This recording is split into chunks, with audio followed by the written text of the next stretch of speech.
Welcome to Fear Coded, a podcast where we talk about media from the horror genre and take a queer reading of a single book, video game, film, podcast, or TV show to explore just how queer horror can be. Happy Pride, listeners! Happy Pride! This year we're going to focus on media made by independent queer creators, so get your passes ready for Phoenix Parks as we discuss the episode Night of the Living Kids of Dead End Paranormal Park. I'm Tyler. I'm David. I'm Marilee. And I'm Hamish. That's right, we couldn't watch all the kids at the sleepover alone, so we got backup. It's our friend, host of the Glitterjaw podcast, Super Mario Moment, and the creator of Dead End Paranormal Park, Hamish Steele. Welcome to Fear Coded, Hamish. Boo. Ooh, I'm here. Wow. Just do the entire catalog, Hamish. It's lovely to be here. I love the show. You could say I've been prepared my whole life. Yeah. And I'm very touched that you decided to rank Dead End among the pantheon of properties that you've already covered and for it to be a Pride selection. I'm very touched. Oh, well, thank you for making something for us to talk about. I don't want to give away Tyler's later discussion in the Is It Queer, but it's been a little bit of a desert for us here on the podcast. So we are very excited not just to talk about Dead End Paranormal Park, but to talk about queer created media all month long. So Hamish, you aren't just a TV producer, you are also a comics writer, podcaster. You've had sort of an exciting career. What sort of brought you into all this? Was art sort of always on your mind? Yeah, so I love drawing, as like most kids do, and I never really grew out of it. I am dyslexic, but I always tell the story about how I kind of got diagnosed and undiagnosed and re-diagnosed like over and over again, because at the time, the way they kind of tested me for it was vocabulary. And I really struggled in all the ways I should, but my vocabulary was so high because I played loads of like JRPGs and stuff. So I was like, I remember very distinctly the word Zephyr was the breaking point for one of them, where they were like, how the hell do you know Zephyr? And I'm like, the Zephyr badge from Pokemon. Like, right. Duh. And so, yeah, I was just, a classic nerd. If you listen to a few other Glitterjaw shows, if you listen to Skreonk, I'll tell you about being a Godzilla fan. I had two older brothers. I definitely think that got me into monsters and horror and spooky stuff. Never really grew out of it. And at some point, I realized you could do comics and animation as a career, which was very exciting. And I did that, and it went well. It's like, I'm very lucky. And yeah, so Dead End Paranormal Park started as a webcomic. Not my first webcomic. I've scrubbed the internet of my other, 4 or 5 attempts. And it's much, much more complicated than this, but essentially I made the webcomic, it got published. At the same time, I was just a jobbing animation director and writer and storyboarder and all kinds of things. I've pitched many shows over the years. And then at some point, the stars aligned where I got to meet with Netflix, slide my comic across the table, and then it got commissioned during a real creator-led animation, hey, queer stuff's popular and profitable kind of moment or pendulum swing. And it got released just before it swung back, and that's sort of the very short version of the story. And since then, still working on comics. You've got a new one that's out right now and a sequel coming soon. Yeah, so the Dead Endia books continued. There was one other after the show came out, and now I have a book series called Go Man, with Go Man Champion of Earth came out last year. Go Man versus the Star Dragon comes out in August, and this is my love letter to kaiju and Power Rangers, Super Sentai and stuff, focused on an autistic superhero whose superhero identity is sort of a metaphor for masking, and he fights monsters, and there's lots of twists and turns to come. And even in stuff like that, I would say I'm never too far away from horror, and I think everything I write tends to be about monsters and the the idea of what it means to be demonized, what it means to be seen as a monster. None of my monstrous characters stay villains for very long, basically. Right. Yeah. Well, Hamish, that is absolutely wonderful. I think everyone should check out the Go Man graphic novels.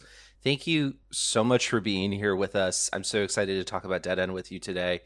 And we also want to thank all of the bats in our belfry for being part of our amazing community by supporting our Fear Coded Patreon.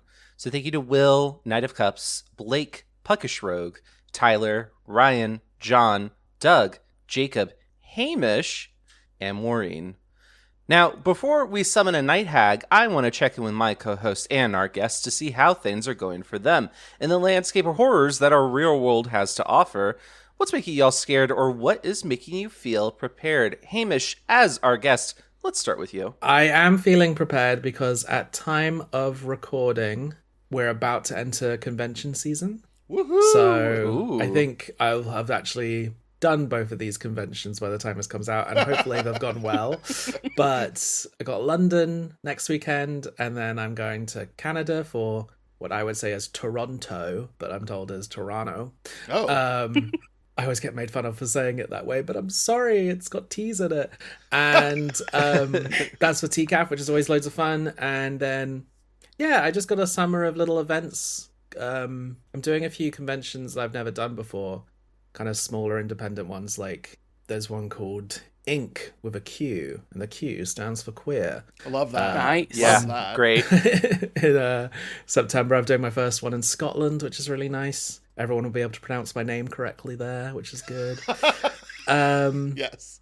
So it's I'm feeling, sometimes I used to feel scared about conventions and stuff, but I've just got it down so easily now. I've got all my boxes of books, got my merch, and I'm always good to go. I used to sort of like conventions for my job, and there's a part of me that was like, oh, this is such a cool and wonderful experience. You get to talk to so many people, you get to meet so many people. But about a week before, I was just filled with overwhelming dread at the prospect of what I had said yes to, which I suppose is a theme on this podcast.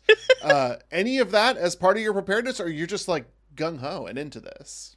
It used to be a big part of it, but also just I like them. It's a real change up of your week. Yeah. You do get some oddballs and you get some strange interactions. Last year, my conventions were like the conventions the last time I did a convention was all around the Elon Musk stuff, which I'm sure we might get into later.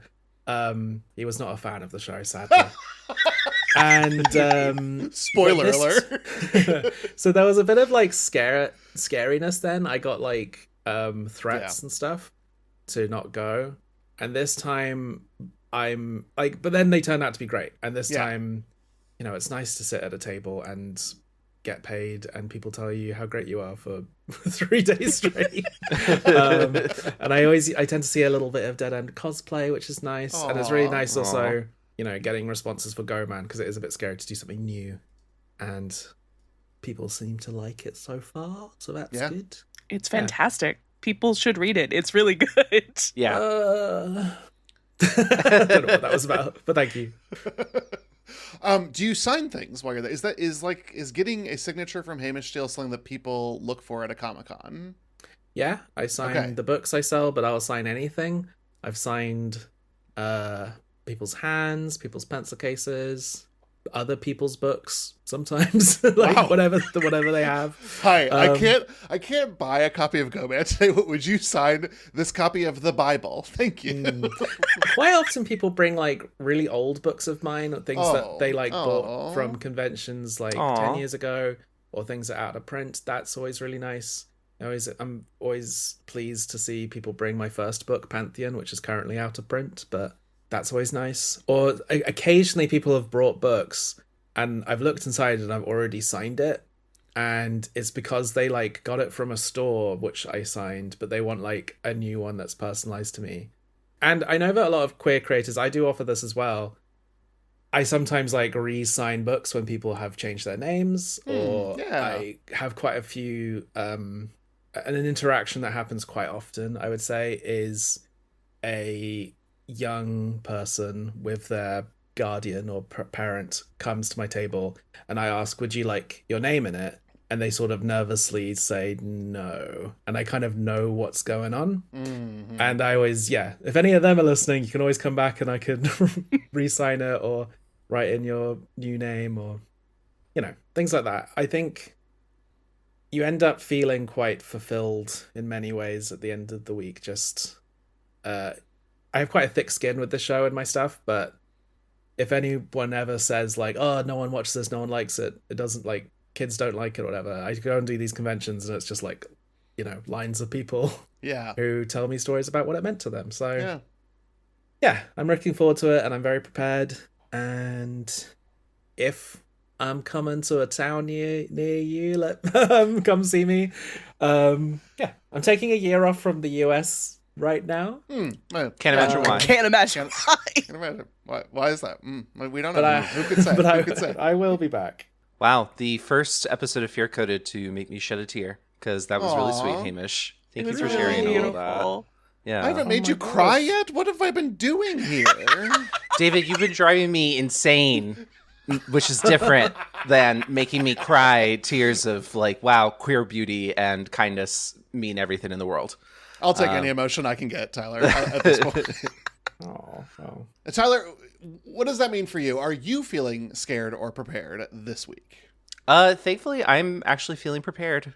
I've had a couple scares for the last few weeks. I've been pulling a David. It was a whole ghost month. It was the right month to be scared. Yeah, it's like every weekend we started the episode by going boo, and there I was scared.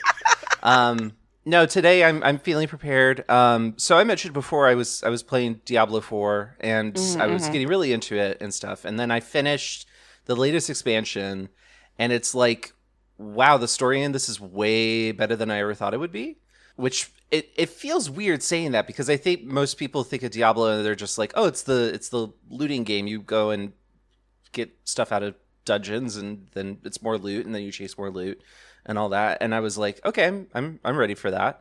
But then it was like, oh, this story, like throughout the whole thing actually is doing what I really like art to do, which is kind of taking the moment and then creating art based off of a reaction to what is happening in the moment. And a lot of the story is like based off of like following these people who have ways of trying to control people, make them feed on their fear to try and get the worst out of people, cults of personality, following people without any questioning, leaving your family behind because you are so scared of strangeness and alien people and people from other worlds or other countries. And here's a guy who's just like, actually, I'm going to fix all of those things. And it's got a lot in there that I was not anticipating about the political issues of the day. And I was genuinely pretty shook by that. And there were some times that I was getting emotional because like they actually did a really good job with character arcs, I feel. And I just think like the writing overall was like really, really good. And it did the thing that I really like art to do of capturing what it feels like to be alive in the time that the art is made, and then creating art as an expression of what that feels like. And I think I ended up really, really enjoying the story overall because it did that. And I wasn't anticipating that. And as a result, I ended up feeling very prepared because I'm just like, I don't feel like I'm alone in my feelings of what things are like right now, because I could see my worries and my relief and everything else expressed in a video game where I have some semblance of control over the situation, which is kind of cathartic in a time where it feels like we have total lack of control. Right.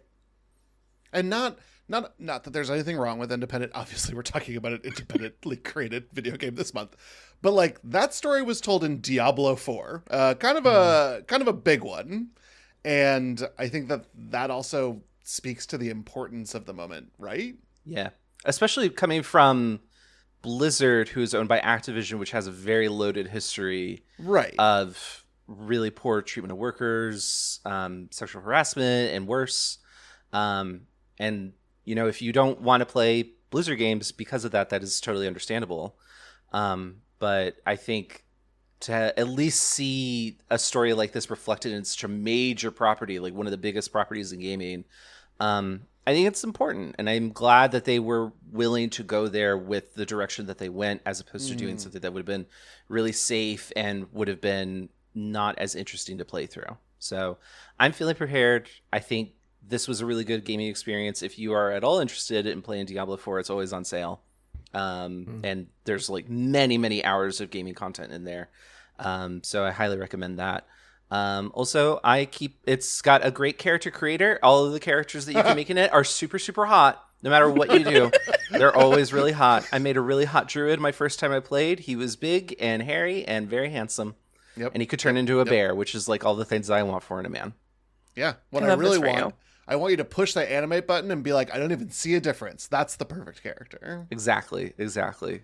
Well, David, I have to ask, if that is your idea also of a perfect character, are you feeling today prepared or scared in relation to that? Yeah, no, I'm going to nip this preparedness right in the bud. Right. We can't be having any of this. I come today scared, and I'm scared again of the cinema. Keen listeners will know that I like going to the movies. The movies here are often in a foreign language, but if they are American films or they are English films, I can often find an original version that is subtitled in Spanish. And when I explain this to others, I always use the example, it would be difficult for me to see a French film because it will be in French with Spanish subtitles, and there's just no way my brain can do that. But it's a there's great French cinema, but I'm not the kind of person who sees French films all the time. So it is just sort of a passing example. But 2 weeks from the release of this episode, there is a French film coming out that I am very excited about. And I don't know how I'm going to get to see this because I need it with English subtitles.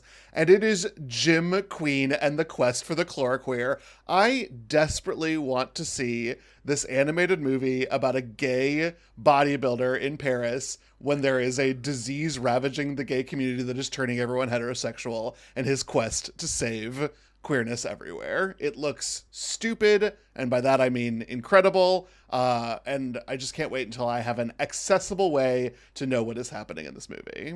That sounds like the greatest movie ever made. Mm-hmm. How did I not hear about this? You can see it with English subtitles. You have access to it. Go in 2 weeks. I saw a preview for it, and I was like, this is incredible. And I'm a bad person, and I didn't actually click the video to hear the audio. Otherwise, I would have heard it was in French.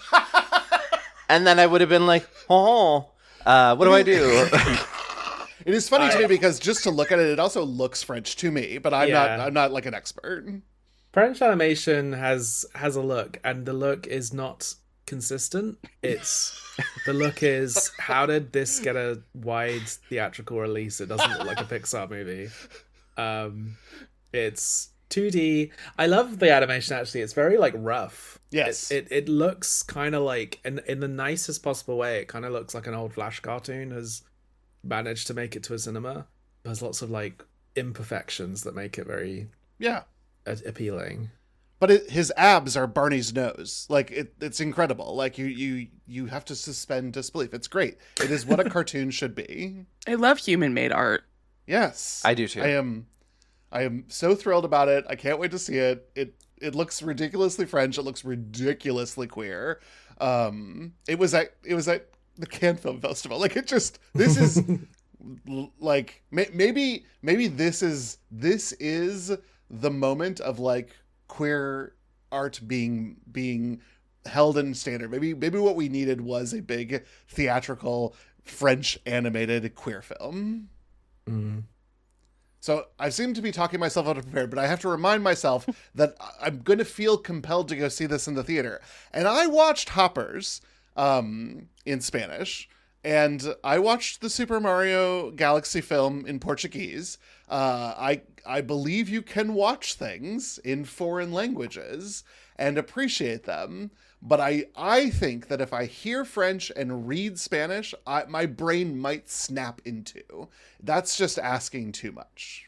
Honestly, I respect that. I think you could follow the plot regardless of what's being said, probably. I think you'd have a good time anyway. The last French film I saw at the cinema was also an animated film, which I guess was not overtly queer, but it was Arco, and it was about a boy that would dress in pink spandex to time travel by riding rainbows. So... As you do. It was... It's in the air, I suppose. Yeah. The last French film I saw was called Under Paris. It was about sharks in the Seine. So, Incredible. you'll have much better taste than me. I am seeing an animated film tomorrow. Oh, in the is movie it French? theater. No, it's Japanese. It's the second Gundam Hathaway movie. Oh, fun. Yes, but it will be my first Gundam in the theater, so I'm very excited about seeing that. Wow. Nice. Marilee, bring us home. How are you feeling this week? Scared or prepared?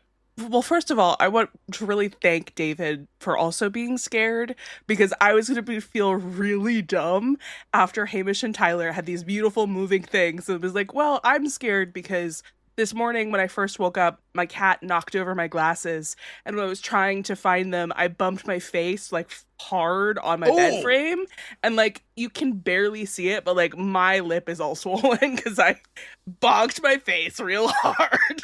Marilee. Oh, no. Yeah. I love this Daphne moment for Marilee, though. My glasses. And then Daphne? How dare you? Oh, That is God. Velma, Oh, my. you uncultured David. swine. David, cut this out. I think I'm here to replace you on this show. You can't Well, get at last, goodbye. You can't get Mystery Inc. wrong. In my defense, I thought that the assignment was to cosplay as one of the Sleepless for today's recording. Yeah, we're all on that train. Mm-hmm. Well, Marilee, I'm sorry that you bumped your face. You bumped your face so badly that I forgot the names of the characters of the Scooby-Doo franchise. Yeah, like they have transmissional concussions now, so don't worry about it. Crossing the globe. Are you... Okay, so you say that you can see it. I can't see it, but it might be a color thing. Like you can kind of see it on the webcam. Okay. Just right above my lip, there's like a red line.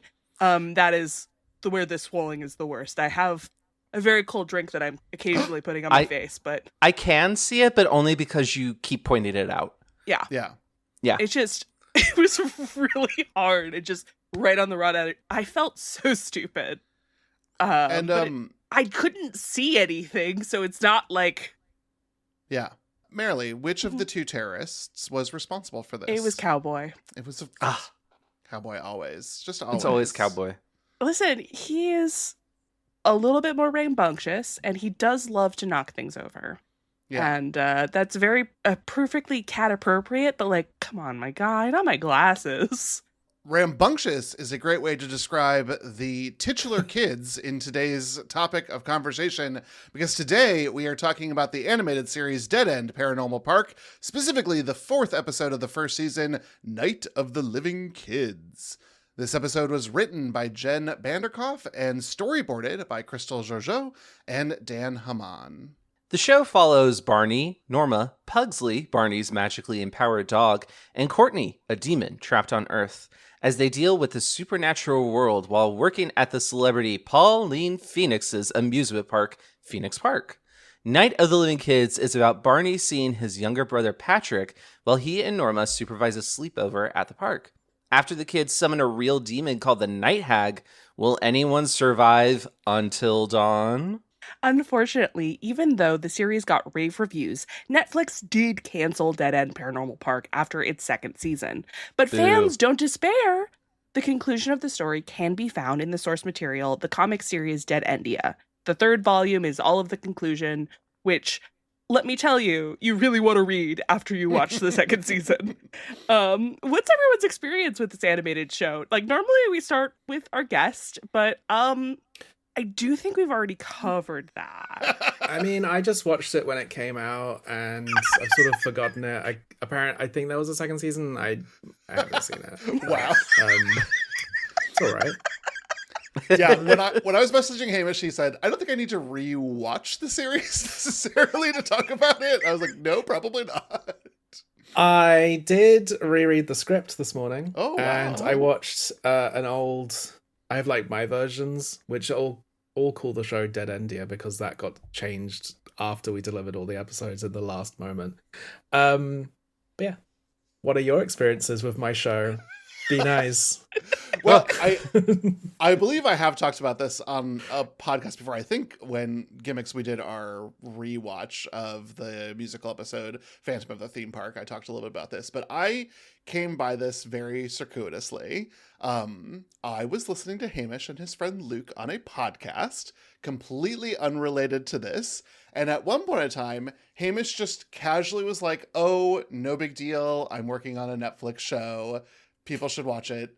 Around the same time that I just had gone to that episode, around the same time I listened to Derek and Doug cover the musical episode, and I thought, I really have to check this out. My husband and I watched it. We pretty much just, in one gulp, took the entire series down. Season 1, we're very excited.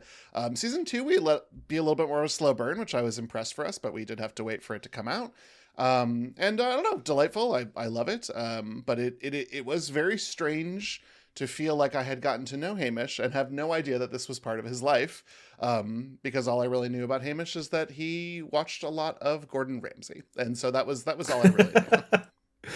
Yes. The friend that I made a Gordon Ramsay podcast with is now my boyfriend of about 3 years. And we realized that we were only talking about Gordon Ramsay to hang out.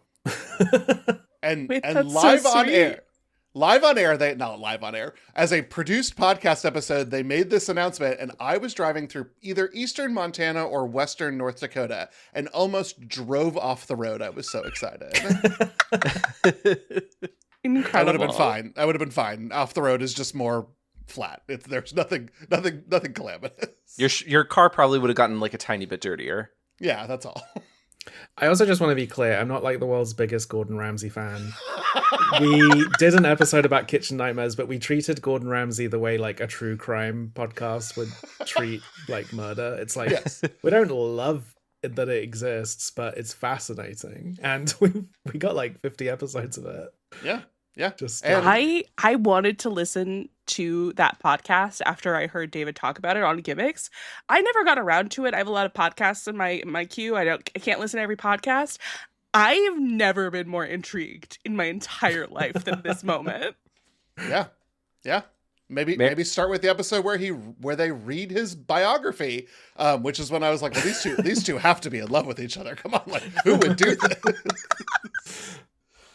Well, Marilee's going to go start her Gordon Ramsay podcast, re-listen podcast after this. That will make me do that, actually. Yeah. Who could say? So Hamish, keep your Google Calendar clear for when Marilee summons you. Okay, but back to the topic at hand. Marilee, what is your experience with Dead End Paranormal Park? Well, I saw a promo for the show, and I thought, and I genuinely, this was my first thought. I was like, oh my God, I can't believe they made a show just for me. This is exactly all of my interests. This looks so perfect. And like, I have to watch it. And so I watched it the day it came out in a giant gulp, and was obsessed from there. I watched the second season also the same day it came out. And I evangelized the show so hard. I tried so hard to get more people to watch it. If you knew me around the time that the episodes came out, I would apologize. But frankly, I was right and you should have watched it. Well, thank you very much. Incredible. For me, I remember, I think this must have been back in the halcyon days of Twitter just being semi-normal instead of what it is today. I remember seeing just like a news article and it was like, there's a Netflix queer animated series coming from a queer creator. And then I saw a picture of Hamish and I was just like, oh, hey, he looks like me. So this is already a plus. Then I saw that Barney was in it and I was like, oh, Barney is a plus size teenager who is also trans. And I was just like, this is like incredible. Nothing like this exists. And then I saw more about it. I saw like the plot summary and I was just like, this has got to be like, I got to watch this. And so I started watching it. And then as I do with most, like 99% of media, I fell off, which meant that when we were talking about like, okay, we're going to have Hamish on, we're going to talk about Dead End for our Pride Month. And I was so excited because this meant, yay, I get to finish the show. So I ended up binging it this week and it was such a wonderful delight and like kind of scary, really funny. I am sitting here and thinking like, God, I really wish the show had come out when I was like 12 or 13 or something, and I could have watched it, and I probably would not have waited until I was 20 years old to realize, oh, I'm gay. Because part of it was just like, I'm so afraid of being perceived as gay. And then here's a show where like queerness is celebrated. And now I'm starting to get emotional thinking about it. But I just think like, God, what a wonderful thing to have existed, even if the whole story was not completed. Like it exists, it's out there for people to enjoy and for young people to watch too, because we got queer parents who are raising children who deserve to experience really good, positive media about queer people, and especially now. And so, yeah, it makes me really happy that this exists. So, Hamish, I'm very, very happy you're joining us today to talk about it. Well, wasn't that nice? Thank you. That's all very, very, very sweet. I still love this show, and I'm very proud of it. But like, my job when making it was to just watch the episodes over and over again and see all the flaws, and then find out which flaws we had like the budget to fix, which ones we just had to go with. So I it is a bit tricky for me to watch. And yeah, all I can think of is all the things we should have done better, or I wish we could do again. But I am still very proud of it. I've said this many times actually, but like I never really had to fight Netflix on anything.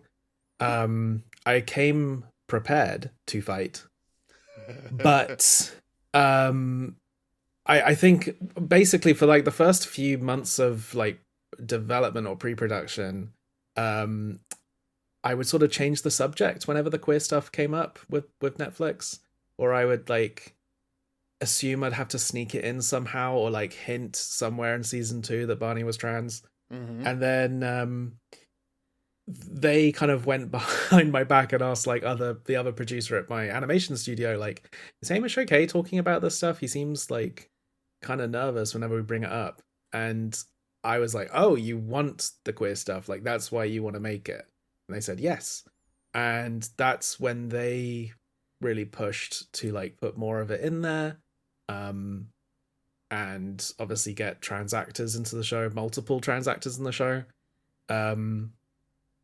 So it was a really wonderful experience. And also all of this was in lockdown. I don't know if that's like super known, but it got commissioned or like greenlit in mid 2019. We did the first season writers room together in October 2019. We rented a haunted theater pub room because we didn't have a studio yet, and then we were all supposed to move into the studio to properly start production in the final week of March 2020. And we never did. And it was really odd. We were actually casting at the time then all the like lockdown started happening, and we were sorry, this is really off, but it's to set up like how I feel about the show, I suppose. But we were like auditioning Alex Brightman to be Pugsley, and he was like in the recording booth over Zoom. And when he left that recording booth, he had like a missed call from his agent saying Broadway's shutting down because of this COVID thing. And that's sort of like the timeline. So we made it all in lockdown, and it's like such an odd, strange part of my life that I think of very fondly and focus more on that than like the sadness that we didn't get to finish it. So, yeah. And that would continue for season 2, right? Because this came pretty quickly. So it's not like it's not like vaccines were everywhere and we were in a different place with COVID and sort of business as usual could resume. Yeah. I mean, it's no secret now, but at the time, like, it didn't really get commissioned for season 2. It got commissioned for 20 episodes. And they got put out as a season 1 and a season 2.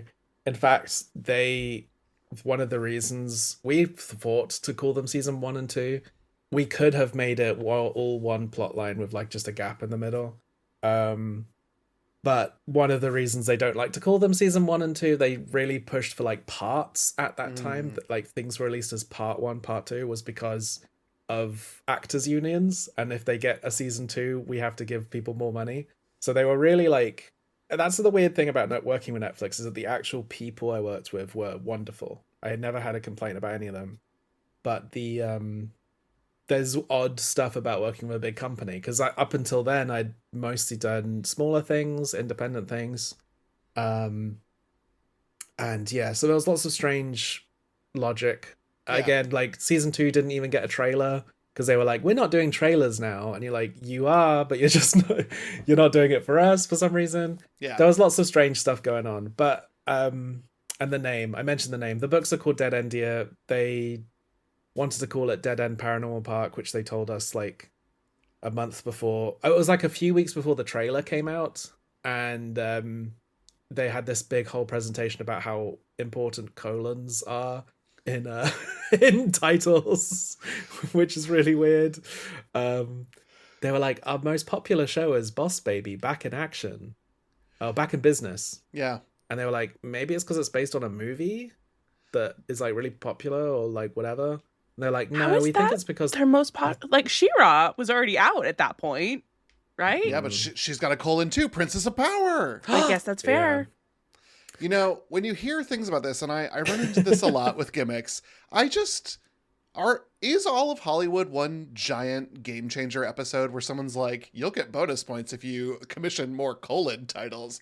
Or is it like they're playing a D&D game, except one player gets rewarded if someone uses a D12? Like, and so they skew everything towards this. The official... Wild. I remember when they told me that it had been cancelled, I was on a vacation, like a river holiday with some friends. And I was like, hi guys, I just need to pop out for a meeting. Let's all get takeaway when I come back, because I'm going to be really sad probably. And yeah, apparently the like official line, because they always give you the official line of like why something isn't moving ahead. Ultimately, not enough people watched. If loads of people had watched, whatever. But they said the reason they think people didn't watch is it was 2D, and kids don't like 2D animation anymore. And the stats they showed to explain this was that their highest viewed shows on the kids' Netflix were Boss Baby, Kung Fu Panda, and Sonic. And they were like, do you think there's a reason that other than them being CG that those are really popular shows on Netflix? And they're like, no, we think it's because of CG and not because they're huge IPs or whatever. So even shows you're mentioning, like Princess of Power and stuff, like the shows that we all think as being big and successful are not as big and successful to like the algorithm, because the kinds of kids watching stuff like Boss Baby aren't going online making like fanfic and fan art and stuff. But still, to be a like not success on Netflix, you are still being viewed by millions more people than a lot of like traditional TV media, which is really weird. Like the stats showed that like more people watch Dead End than like the highest viewed episodes of Steven Universe, but that's because so many people in the world pirated Steven Universe. Like more people watched Netflix than watched these episodes of other shows when they aired. Right. So it's kind of just strange to be like not considered a hit because I wasn't doing like Wednesday numbers, but I would have been, if it had been on TV and I was getting these numbers, I would be on season 12 by now probably. Exactly. Wow. Sorry, that was a bit of a ramble, but a lot of this show, it's like I don't even look at the show anymore. I just see all like the business and the number side of things now. Wow. Well, today we're not talking about business and numbers, which are two things that I'm very against and afraid of. So we would have to go back, start the whole process over, and I don't have time for that. So instead, we're just going to go ahead and jump into the themes part of today's discussion. Our first one, curse you merrily. You gave me a Welsh word to have to say here, which is, I don't know Welsh even remotely close. So to any Welsh listeners out there, I apologize. Hiraeth is the name of today's theme. Home and family are big focuses in this particular episode. While Patrick and Barney are able to reconnect, neither Courtney or Pugsley have a solution to their longing for home. Yeah, it does feel like season 1 has a lot, and I'll talk about, I can say it here, I guess. This is the second time I've watched an episode of Dead End Paranormal Park out of series. I watched the musical episode so that we could talk about it on Gimmicks as our sort of recap. And I watched this episode without watching the whole thing again.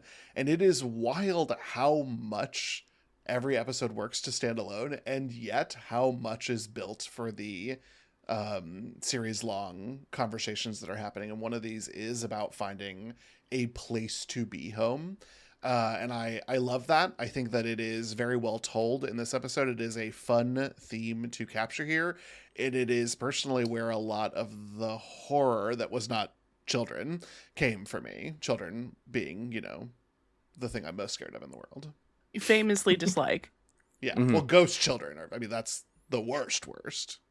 What about really sleepy children who haven't gotten any good sleep in 10 years? Yeah, well, listen, I every once in a while will watch our neighbor's kid, and if he hasn't had a nap, I'm already on tenterhooks, so there's no way. I really enjoyed the theme in this episode, really, because this is always a theme that I really enjoy, is that. Marilee, thank you for actually picking this theme, because I think you kind of nailed it.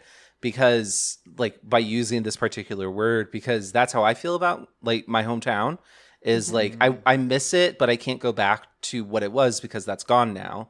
And in this case, we have so many different homes that these characters could belong to. I think the one that sticks out the most for me is Barney, and his plotline for this season. I was always really emotionally struck by the path that Barney went on with this season and how hard and very serious it really is. But it's processed in a way that children can handle. Mm-hmm. And on the one hand, it's kind of wish fulfillment of you're a teenager and or a kid and you're getting to live in a theme park. How many kids would want to live in Disney World? I wanted to live in the Jurassic Park area at Universal Studios my entire childhood. So I get it. And so, but then at the same time, the reason Barney can't be there is because of his family. And his family is not listening to him and respecting him and treating him as a real human person and listening to his needs. And so that always really hit hard with me whenever that came up in this season and then in this episode.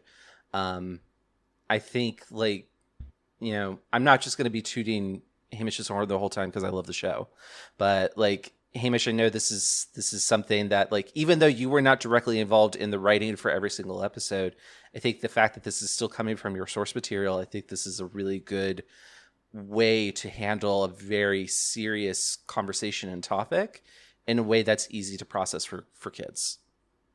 Yeah, I mean, I'll talk a little bit about that because I was involved in the writing quite heavily of every episode, and especially these first few ones, because we didn't have a show yet, so we commissioned episodes. Episode 1 was written before the show got the green light, but episodes 2, 3, and 4 were all commissioned sort of together. Mm-hmm. And we didn't really know what the show was yet. And I remember the tones of all 3 episodes coming back really different. And I don't think Jen will mind me saying that these episodes were among the most rewritten ones because we wanted to establish what the show was. Right. And even the storyboarders worked very hard on this episode to fix a lot of stuff. So this one was a tricky one. It is loosely based on a chapter from the book. And I think what's interesting is that I was looking back through all my notes today to find out if I could find old drafts and stuff like that. And I found our notes from the writer's room of each, what we were talking about. And we would always talk about the show, season 1 is 10 episodes. So we would write all the characters down and detail their storyline for, what is 10 parts of their storyline. And so we're getting, we've established Barney, we're on his side. And then episodes 4, we're starting to see maybe running away from home and not telling anyone is, not the best solution sometimes you need to. Seems a bit more complicated here. And then when we started realizing that that's Barney's storyline, you kind of then go horizontally and see how do the other characters deal with home and things like that. We've always thought of Courtney as quite a fun character whose storyline would always mirror everyone else's storyline. So Barney can't go home. Courtney can't go home. Norma has a few sort of things going on, but like she is autistic. She feels different to everyone. Courtney feels different to everyone, but also Norma has a bit of hero worship with Pauline, and Courtney sort of has a bit of hero worship with just like demons and the concept of demonhood. And then Pugsley doesn't really fit in other ways as well, and also can't go home and stuff. So Courtney was always like would touch every plot line weirdly. I want to just briefly shout out Jen Bardakoff though, because we had a more or less all queer writers team. Nice. And Slay. day one of the writers room, we just went around swapping our coming out stories and our relationships with our parents. I gave everyone the books to read and then asked them to like tell me what you liked about the book, what you didn't like about the book, what you related to, what are your own stories with like difficult family life and stuff. And I just think that was a nice way of handling it. Like various characters in the book, in the show, have come out or haven't come out or have different relationships with their parents. And a lot of that is related to our writers' experiences. Yeah. So yeah, it was that was definitely an intentional theme. I mean, everything, it was. And I think just to finish off with this, there's a clip from a later episode that goes around quite a lot on kind of 8 channels of Barney having a big argument with his parents. Yeah. And people don't like it because they think Barney's being unreasonable. They haven't watched the show, and he's just saying, "You're supposed to unconditionally love me. That's like what parents are for," or whatever. I think the thing is that Barney is not always meant to be right all the time. And this is like a big episode of that where like he should have told his brother, he should have not just abandoned him. There was so much cut from the show in the writing phase which was very dark with this plot line. In the books, the characters are a little older. Yeah. So a 20-year-old leaving home to live in a theme park is a bit different to a nebulous teenager who can be any age that the episode sort of requires. And so we wrote drafts of this season. There was a very late in the day, there was a draft of the first episode which cut back to Barney's house, and his parents were like talking to the police and stuff. And there was often an episode was going to end on Barney seeing a missing poster for Pugsley, but not him. Ooh. Fuck. Which was Wow, going to be like that a real dark. that was going to be a real gut punch. And we were just constantly playing with these levels because like a lot of the writers' room were on Barney's side, but we also had to think like, whereas the graphic novel I feel as being a book someone like takes from the school library and reads on their own and stuff, this is going to be a show that families watch together. So we always wanted to give the parents a bit of perspective themselves, and for parents in general to like maybe take some lessons from it as well. So the show is never completely on Barney's side. It's never really on the parent side either. It's just meant to be messy and complicated. Yeah. And that's kind of what this episode is about, is that families, they let things go unsaid and stew for ages until they are no longer families. And yeah. Really beautifully put. My job was to think very deeply about all these episodes for 2 years. So no, the creator of the show is talking about his show. Wow. Well, our next theme in today's episode is Bloody Mary. Sleepovers have a long and proud tradition of children trying to summon horrible supernatural creatures to try and kill them, be it the elevator game, the Midnight Man, or queen of them all, Bloody Mary. What is it about early childhood development that leads kids to seek out these scares? I'll tell you what, I don't know, but I was truly scared shitless of Bloody Mary for a little while when I was 12. It did not help that my childhood bedroom had glass closet doors that slid open. And guess where my bed was facing? Parallel to those mirrors. So I would fall asleep, and if I was turned to my side, facing the mirrors, so I would see myself and just the gloom of darkness as I tried to fall asleep. Wow. Why would they do that to you? I don't know. It didn't used to be my bedroom. It was my grandparents' house, and then we moved into it. And they were just like, sure, well, we just won't remove these spooky mirror doors from our incredibly imaginative 12-year-old's bedroom. I don't like that. Yeah, it was awful. Would not recommend.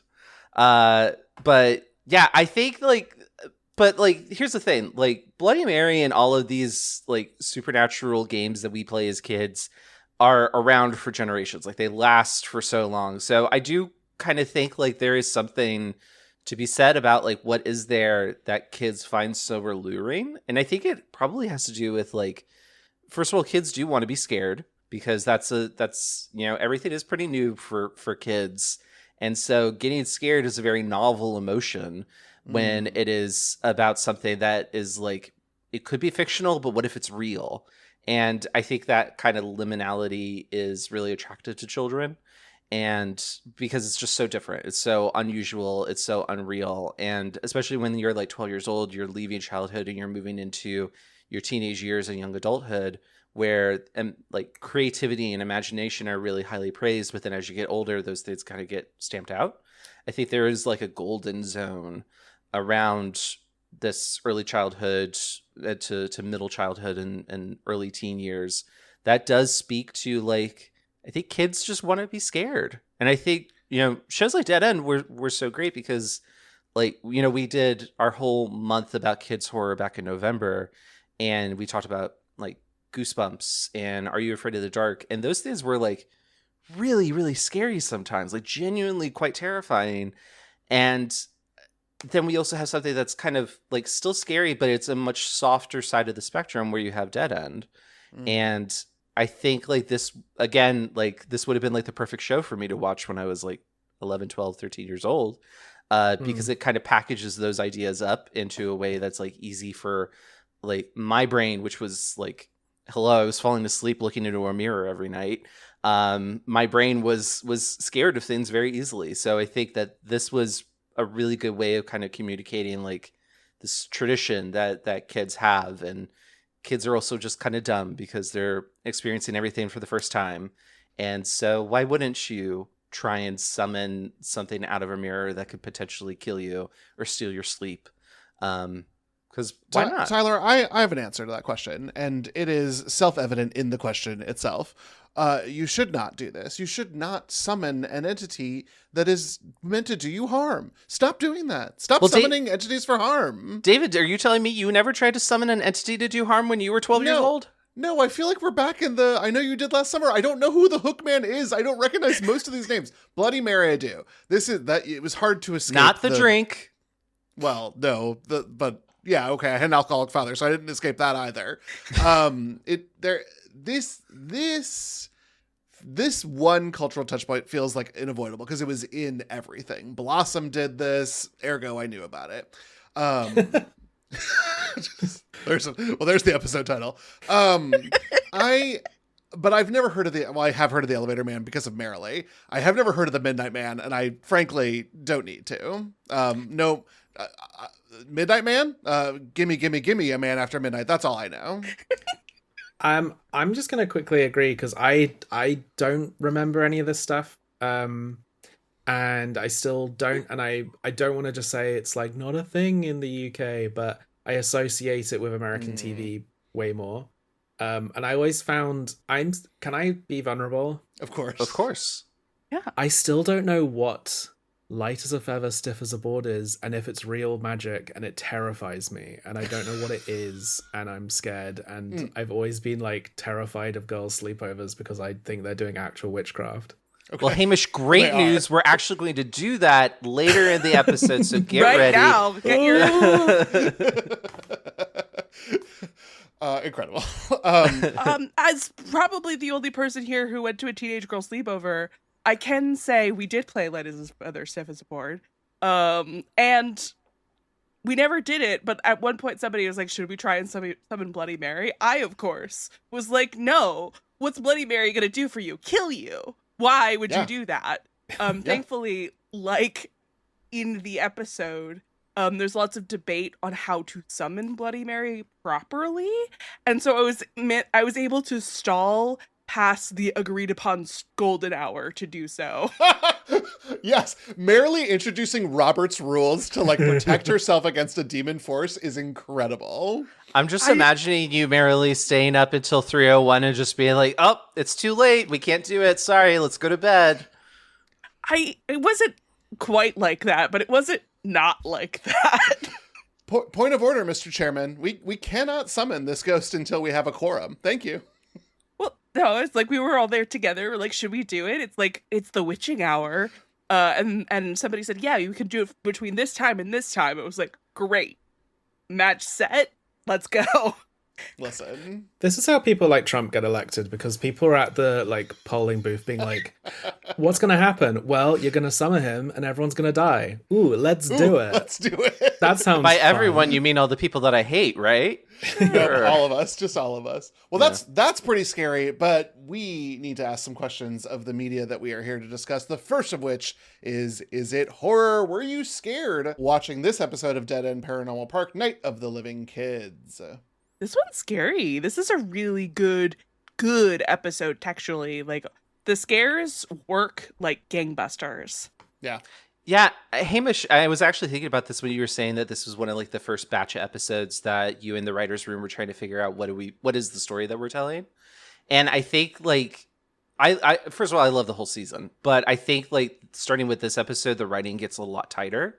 And I think because of that, like the scares in this work better. Like there's a good like kind of like that tension relief, and then suddenly ratchet up the tension when the kids show up, and then it's relief again. And I think it actually works really, really well. I think it's got a good balance of scares to emotion to exposition. So I think like this episode in particular, I think is probably one of my favorites because it does have like really solid scares in it. But again, these are like kid safe scares too.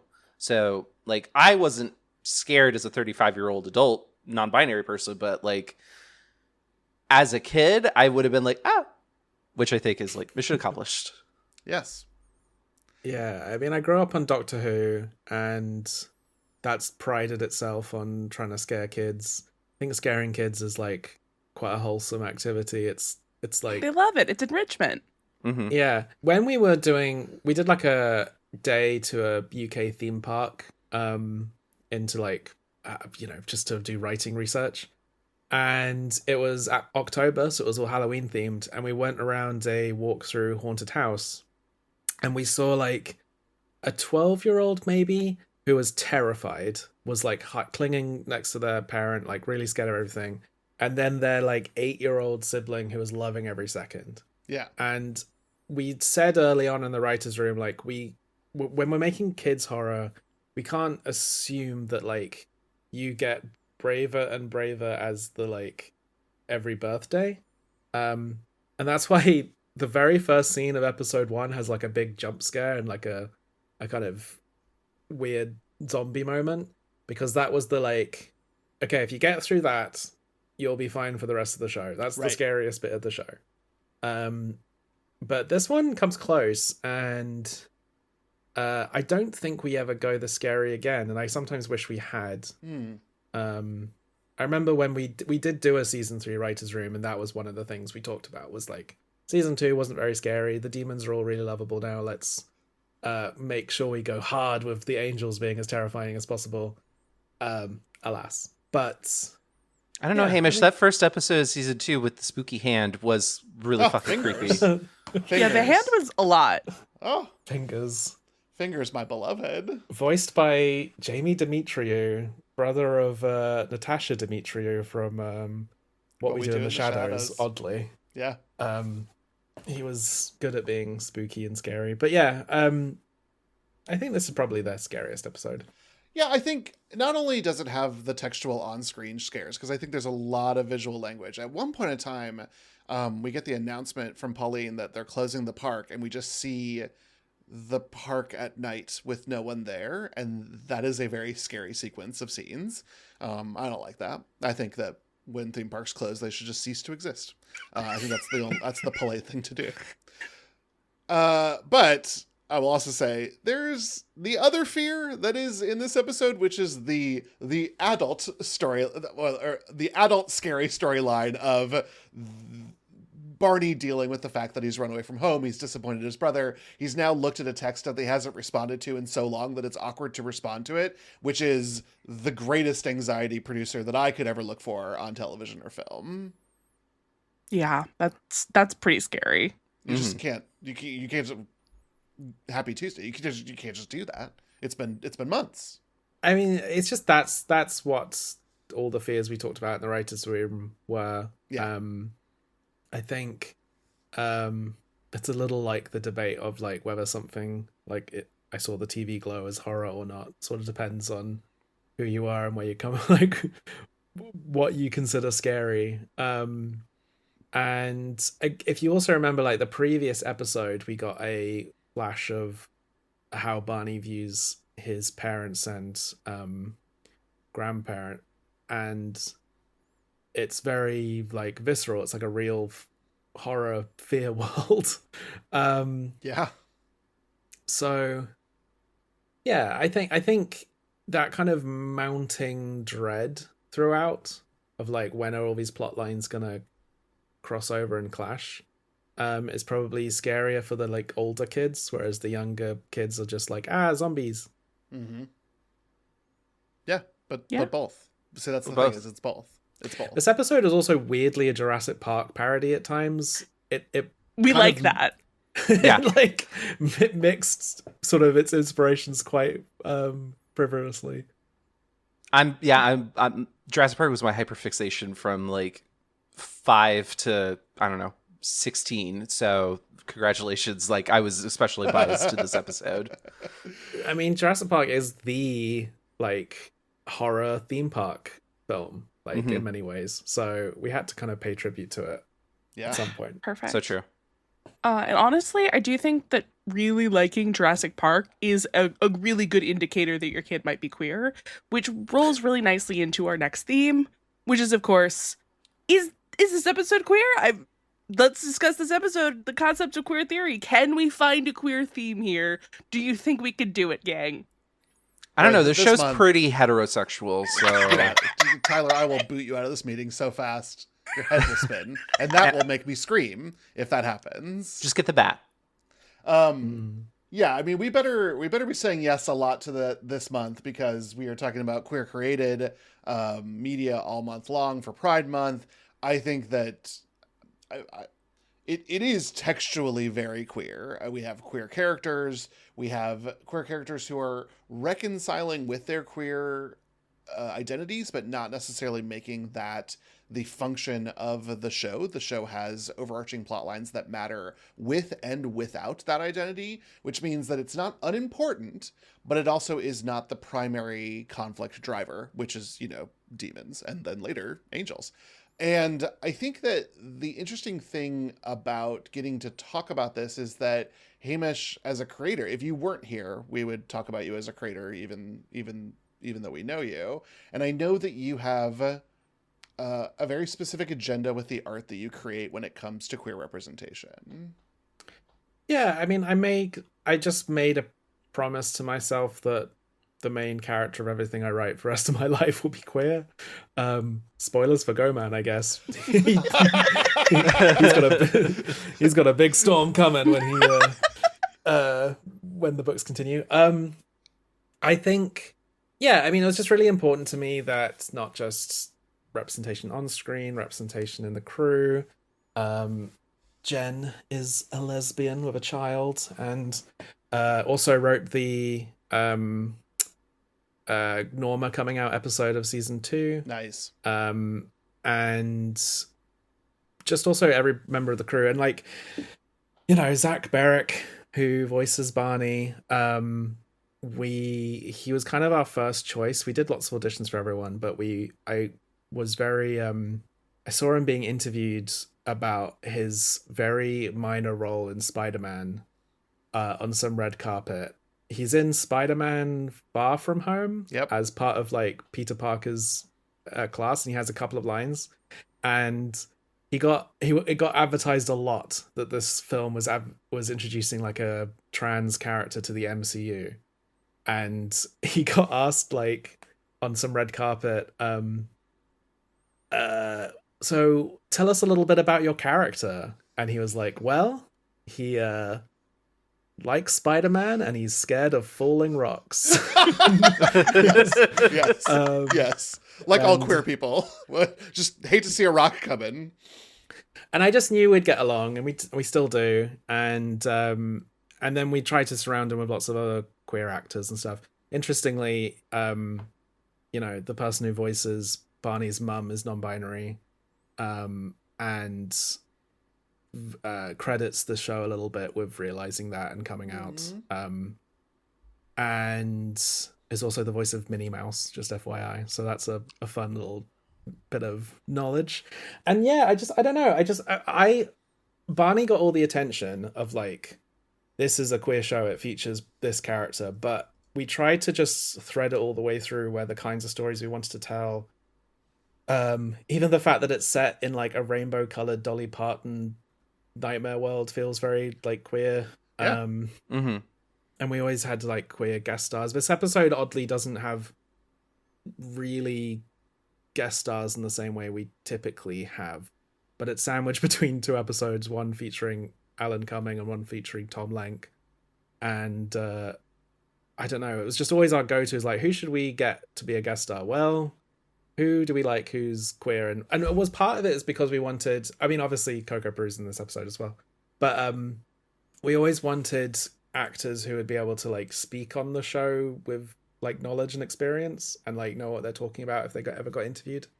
So yeah, I think it's pretty queer. There's gayer episodes, but this one is the like sad part of being queer.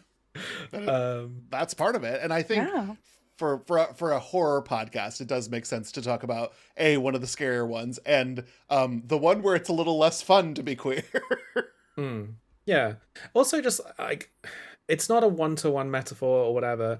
All the demons are basically queer. They kind of represent, like I said at the start, like people who have been demonized, and that's quite like a literal thing you sort of find out in the lore, is that certain groups of people just got named demons and labeled demons and became demons. So I don't think it comes up, but I'm sure the Night Hags are friends of Night Dorothy. I don't know what I'm saying anymore. Wow. Move over whatever I said earlier. Friends of Night Dorothy as an episode title. I think that's like our what we refer to ourselves from now on the show. Yeah, genuinely, I'm mentally sketching out a Friends of Night Dorothy t-shirt. I mean, the word hag has queer connotations in history, so, you know, we bring up at the end of the episode that, like, it's not a very nice thing to call someone, but, yeah, I think it's queer. Yeah. I love this section. It's so fun because it's either somebody's making a very dedicated case for something that is not queer at all. Everybody just all agrees, like, yeah, not really this one, or no one can say anything, then yes, absolutely it is, and we can all move on.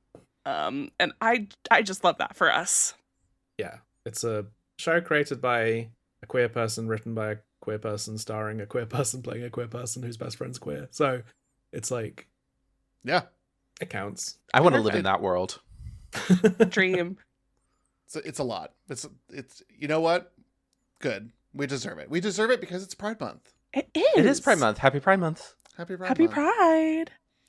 Well, with that all done, is it time for us to talk about the episode Beat by Beat? Let's jump into it. Raindrops on roses, whiskers on kittens. No matter what your favorite things are, they probably don't include this ad. If you want an ad-free listening experience, you can join the Fear-Coded Patreon at patreon.com/fearcodedpodcast. For as little as $1 a month, you get access to early and ad-free episodes on your very own podcast feed, and extra bonus content begins at $3 a month. Now rest assured that these highly produced ads are the only thing we plan to interrupt you with, so you never have to worry about us selling you a sports betting app or anything like that. But if you'd like to skip ads just like this one, you can join our Fear-Coded Patreon at patreon.com/fearcodedpodcast and support real, human, queer artists for as little as $1 a month. After the title sequence, the episode begins with Courtney trying to access the bit of the demon prince Temaluka still trapped inside Pugsley. Barney is trying to compose an apology/happy birthday text to Patrick, his younger brother, when Norma arrives. They head to the park's dinosaur-themed restaurant to do an overnight shift supervising a children's birthday party. Norma isn't thrilled about the idea and is just looking forward to watching some of Pauline Phoenix's horror movies with the kids, but Barney loves it and is even excited about wearing the mandatory dinosaur mascot costume. Then Barney realizes that it's Patrick's birthday party. Oh no! Can we start with the title sequence, which is scary? It's perfect. I love it. Let's go, yeah. The title sequence is excellent, and it introduces the characters very well. People who listen to me on my television podcast gimmicks know that I love a title sequence that does this, because what if you forgot who these characters are? The title sequence gives it to you, and it is excellent. But I forgot that it is also just a little scary, because there's scary music, and they are on a roller coaster, which is scary. So, more scary. It was made very cheaply, very rushed at the end of production because Netflix didn't want a title sequence. They said everyone skips them. And this was a very stubborn moment of me saying, it's not a real show if I don't get to do a title sequence. True. And it was sort of inspired by the Beetlejuice cartoon title sequence, which has a similar, like... Also, I scary. genuinely thought that. Oh Yeah. my god, I'm so shook. That was very inspirational to a lot of us. Yeah, and a bunch of storyboarders pitched ideas, and this is the one that won. I love the theme music, but I prefer the credits music at the end.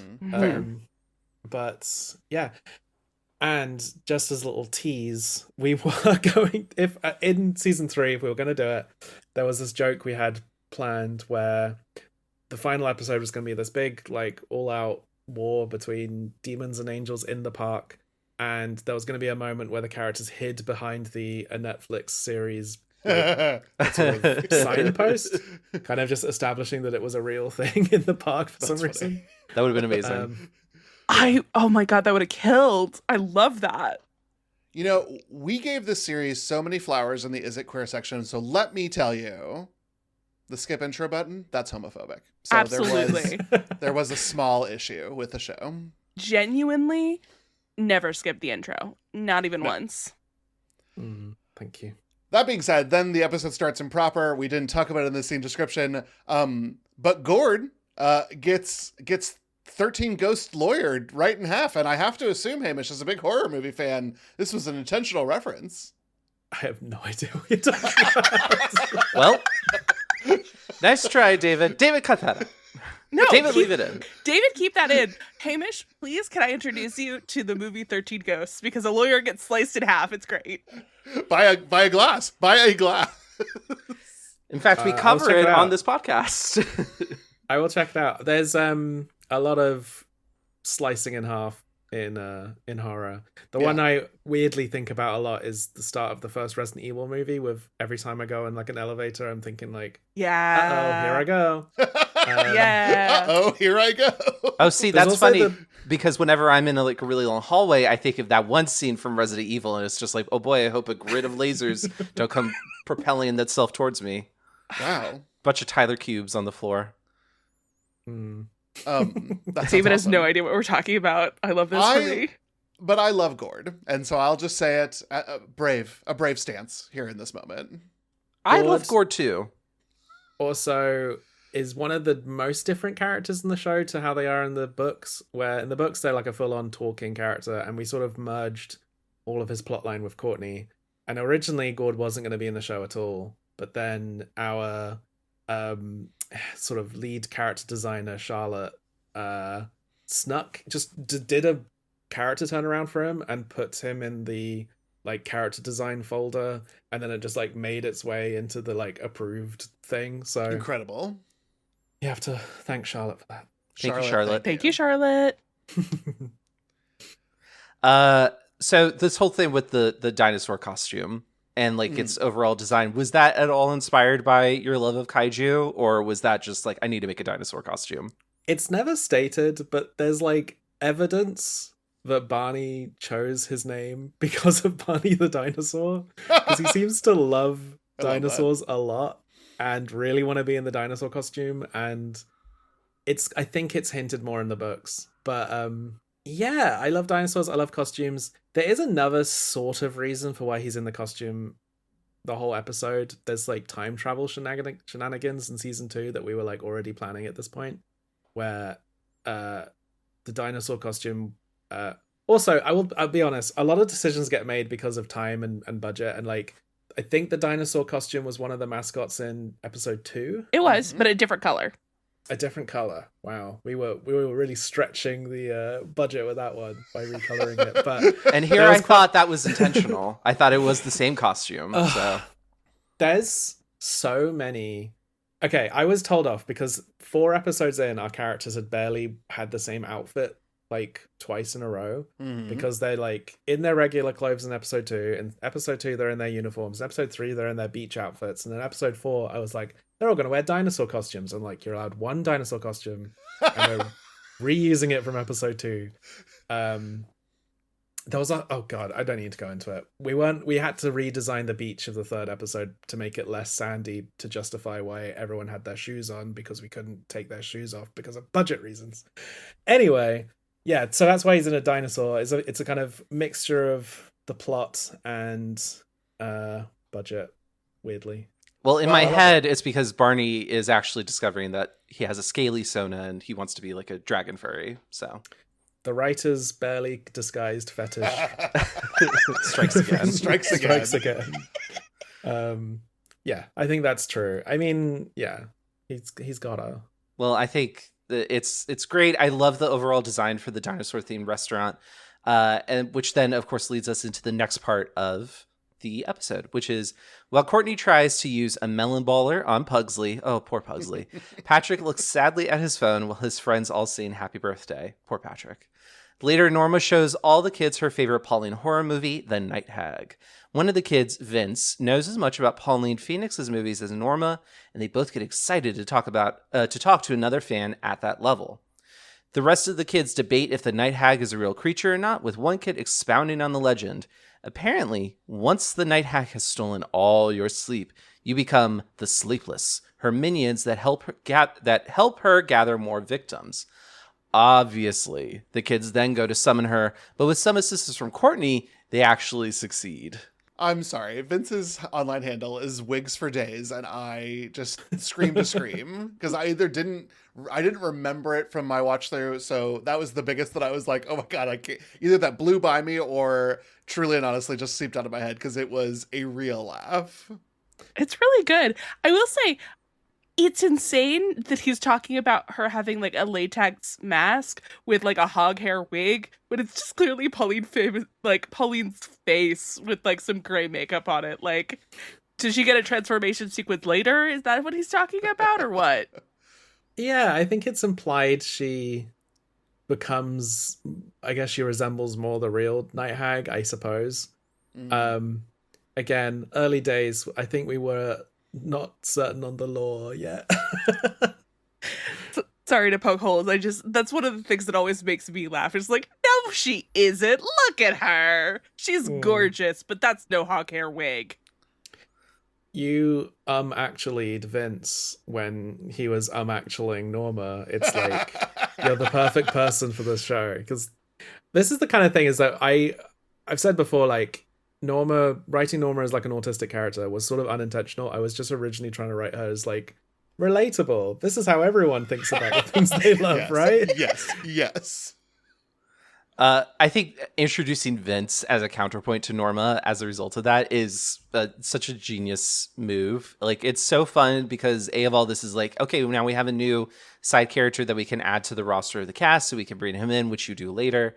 And then it's also just kind of like a nice parallel for Norma to have someone to bounce this character trait of being a huge hyper obsessive fan over Pauline Phoenix with. It's also nice to be seen in that moment where it's like, oh, I am an obsessed, hyperfixated super fan about something. It's nice to have someone else that I could talk to as well. I remember actually, because we've talked about Jurassic Park, so now I have to tell the story. When I was, 13 years old and I was in my Jurassic Park hyperfixation, I was just like, well, I got to get the 1993 Hasbro made Jungle Explorer, which was a toy version of the Ford Explorer that they're all driving in, like as the tour vehicle in Jurassic Park. So I would go on eBay and I would look for this thing, and eventually I found it. And I was an only child, so I could use that to my advantage sometimes. And so I would tell my mom, like, "Hey, I really, really want this, and look how much money it is. It's so cheap and affordable here on eBay. If we just bid like $1, we should be able to get it, right?" And because, again, only child, she was like, sure, of course we could do that, my darling. If I had another child, I would love them less than you. So I remember I almost got it, and then I got sniped 1 minute before the bid closed. That's how they get you. And like the little 13-year-old me, so infuriated by that. But now I'm imagining, like, well, this is how Norma felt with Vince when Vince got that magazine that Norma really wanted. And so I just felt that deep in my soul. So Hamish, thank you for making Vince's character specifically for me. I know you didn't at the time, but you did. Vince, also voiced by a trans actor, just FYI. Love that. Nice. The design also of the Night Hag, I think, is really, really good. Oh my gosh. Yes. Like I remember one time I was watching Critical Role, and Matt Mercer described a hag as having like multiple like joints for her bones. And I've always thought that was a really great idea for a hag. And then boom, I see this in Dead End, and I'm just like, well, clearly it's confirmed. This is a great design for a hag. So like really good like spooky monster design without being too spooky. So another A+. No, the reveal moment with the hag, where after the kids leave and you start seeing the hands of different sizes on the inside of the mirror. Oh my god, that's like Galaxy Brain fantastic. That was so good. Yeah, I made a noise when I saw that. But let me just tell you, that works because the kids do the summoning and they're like, we've summoned this horrible hag, and then bam, Norma comes in the bathroom. It does the right thing in bringing you high, or bringing you low, I guess, depending on where you... Low on a fear perspective, high on a laugh perspective, to then invert that with that hand sequence. That is smart horror, and we've talked about it a lot here on this podcast, and I really, really appreciated that. Absolutely. It was so good. I do think the design of the Night Hag might have been inspired by us being in lockdown. Because she's just like layered with blankets and is like, she's got two hands kind of clutching her kind of... This is how most people looked on Zoom calls, and I think, yeah.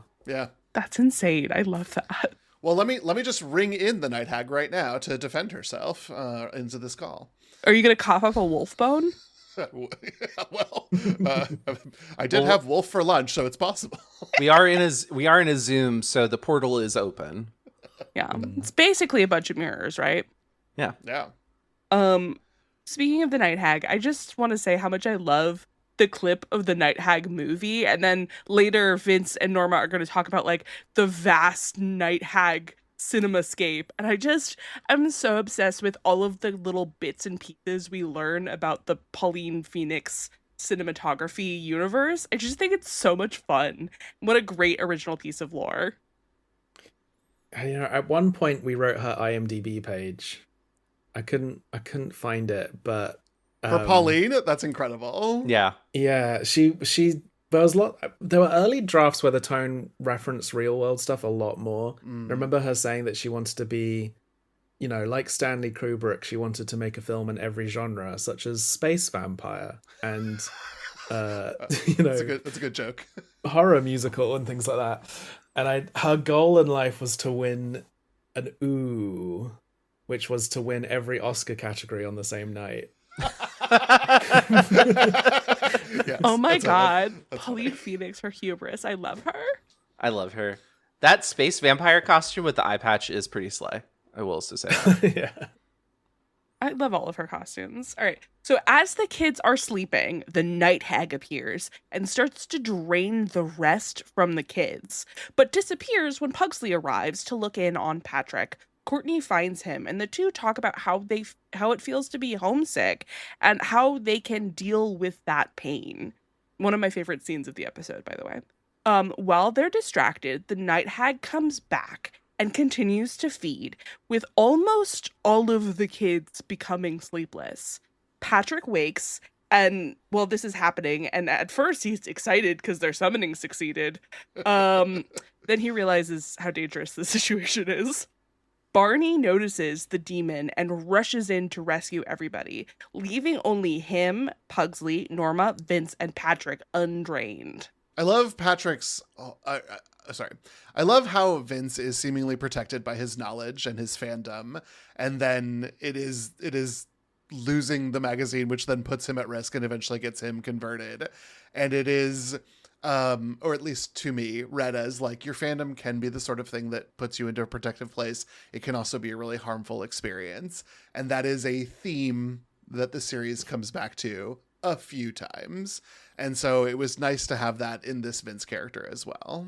Yeah. Yeah. That kind of makes me think, like, Hamish, I know you said that you're like a big Doctor Who fan.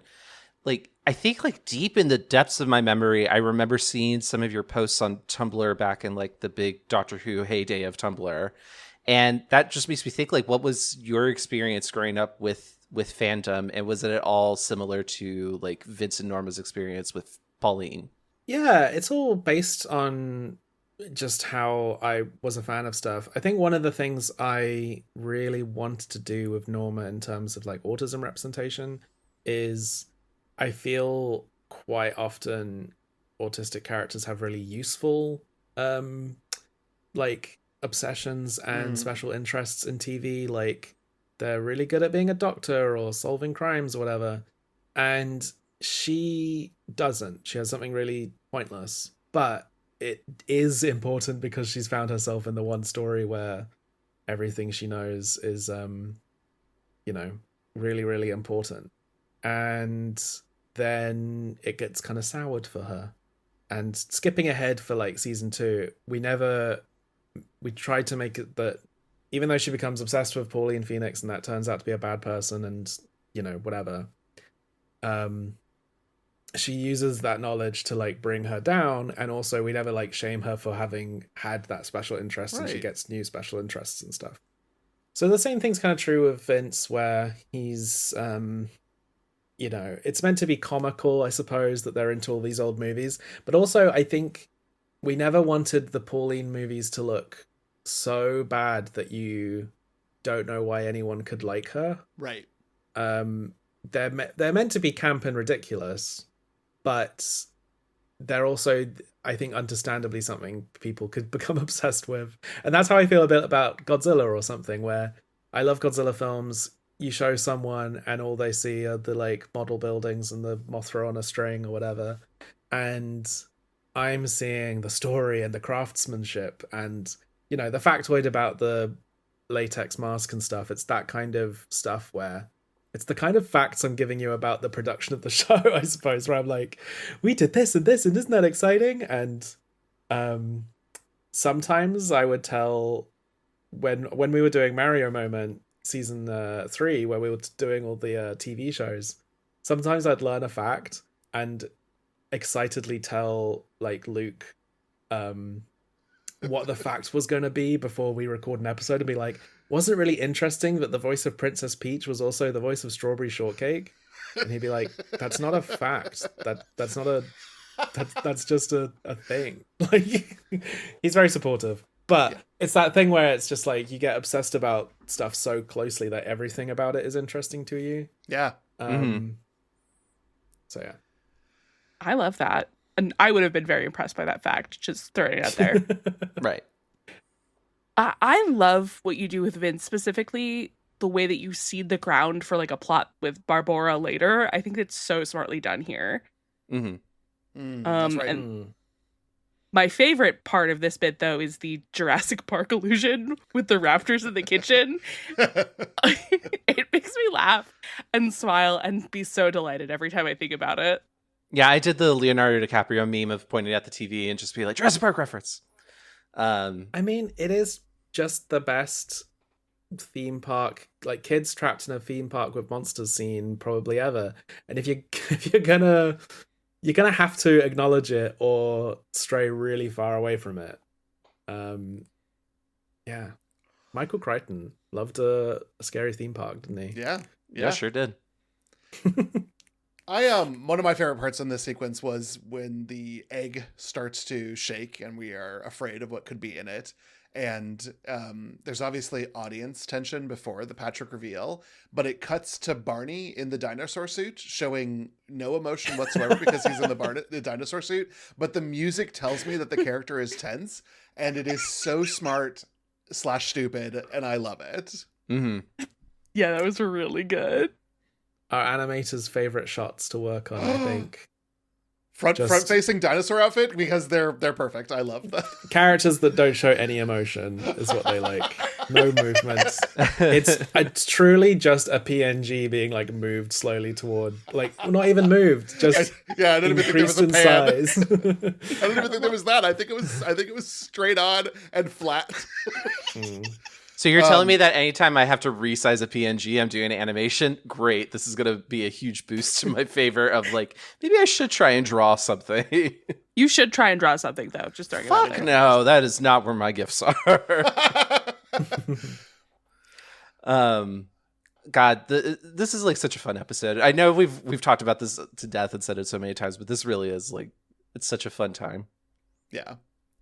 Well, Patrick is upset with Barney once he's revealed and just wants him to come home, but Barney cannot. Unfortunately, the Sleepless are not done. Barney asks Norma and Vince how the Night Hag was defeated in the movie, but turns out the protagonists are taken out at the end of the second act, or maybe the third, right as Vince, Barney, and Norma are drained and join the Sleepless. Barney is particularly terrifying, ripping up Patrick's lion with his teeth. Pugsley and Patrick try to run, but are cornered by the Night Hag and have nowhere else to go when Courtney pops back in. Her idea to stop the rampage is for Pugsley to use his magic to summon a Day Hag to defeat the Night Hag. It works. Well, it works in a different way. Turns out they are sisters who haven't talked in a while since the Day Hag left her family without saying goodbye to find her own people.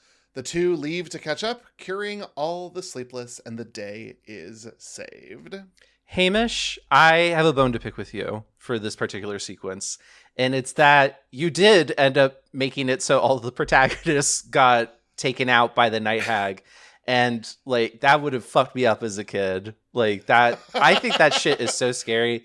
But also, like, I keep on coming back to the Doctor Who of it all, but that feels extremely Doctor Who coded to do something like that too, where it's just like, oh, it seems like all hope really is failed. The Doctor has been incapacitated or possessed. The companion is all alone. Like, I feel like that is very common, and it's common because it works, so it's very effective. So my bone is like, how dare you and your writers make such a good show?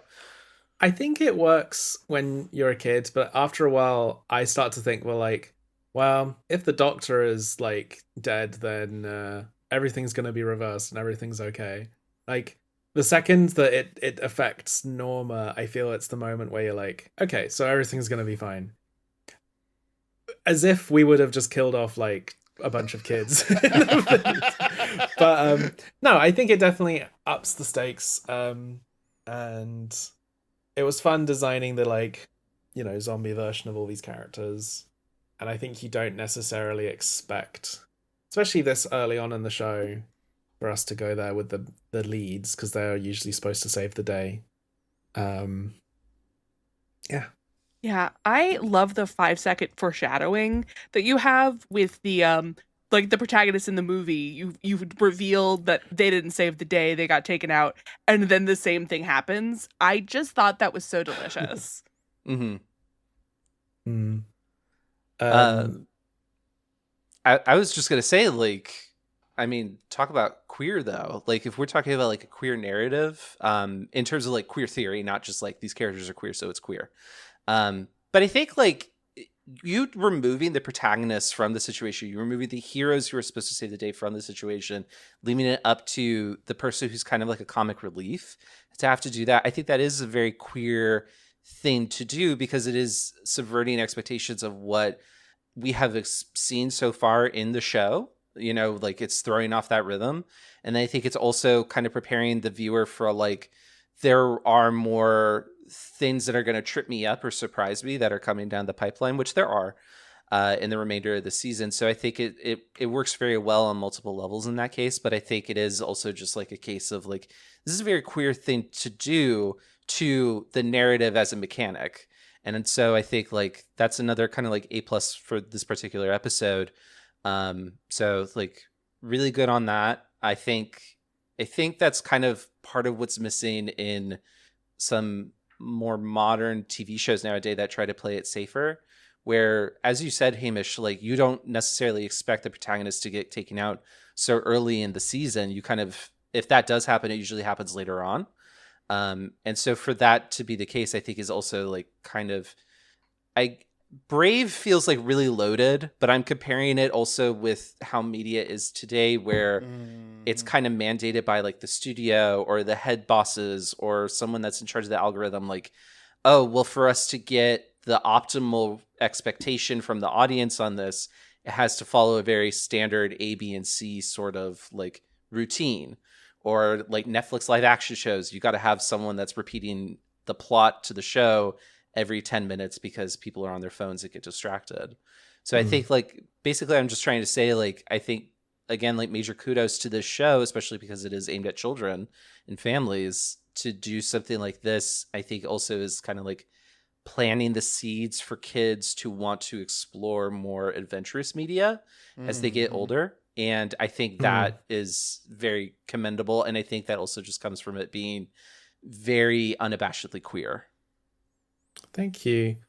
Yeah, I do see this show as a sort of transitional show, ha ha ha, the pun, of you know, I sometimes would call it like an entry point to horror or an entry point to kind of grown up stories. It's got silliness, it's got a cartoon pug who talks and all that stuff, but I think I mean, I was very influenced by Doctor Who and just the kind of complexity of character arcs and season arcs and things building to finales and stuff and everything coming together. It's not like an obvious Doctor Who ripoff or something. They don't. I was about to say they don't time travel, but they do. The skeleton of what I guess how I learnt what a TV show is there, which modern Doctor Who learnt from like Buffy and stuff as well. And yeah, I think it's kind of, this episode is secretly quite an important one for Pugsley.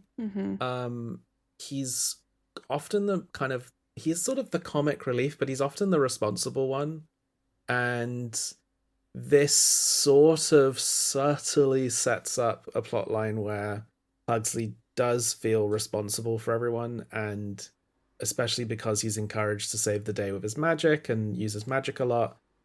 It kind of comes to a head at the end of this season, where he like does so much magic that he like lets out the demon, but then ultimately in season 2 goes even further with the like, we kept on asking this question, which was like, if your dog had the power of a god, what would it do with those powers? Well, it would try and protect its owners in like any way possible, even if that meant like going back in time or breaking the universe or whatever. So it's like ultimate loyalty with ultimate power is kind of like bad in some ways, because he feels too responsible, or people start relying on him too much. Right. So this is kind of the start of that a little bit. For me, the climax between the day hag and the night hag is such an important one, and it's smart television as Yeah. well, because we're doing all the things that we need to do with Barney and Patrick, who ostensibly have this scene for themselves off screen. Mhm. And we don't need to redo it because there's a big emotional moment that we need to have with Barney and Patrick. And to do it then between these sisters gives us a catharsis, teaches the lesson of that story, and lets us move on. And I thought that it was not just smart, but it was also poignant. It was touching. Because this is also Barney's mom's voice actor, right? This is Caitlin Roebuck. Yeah. So to hear Minnie Mouse come out of the Night Hag was also pretty incredible, and I loved that, because she's already booked as Minnie Mouse, right? Rusty Tyler had already. Yeah. Okay. We also managed to get Goofy in the show in season 2, and also oddly, Haley Joel Osment, if you wanted to do a whole Kingdom Hearts reunion with us. Wow. I would, thank you. Dead End Paranormal Park confirmed in Kingdom Hearts 3 or 4. Incredible. Yeah.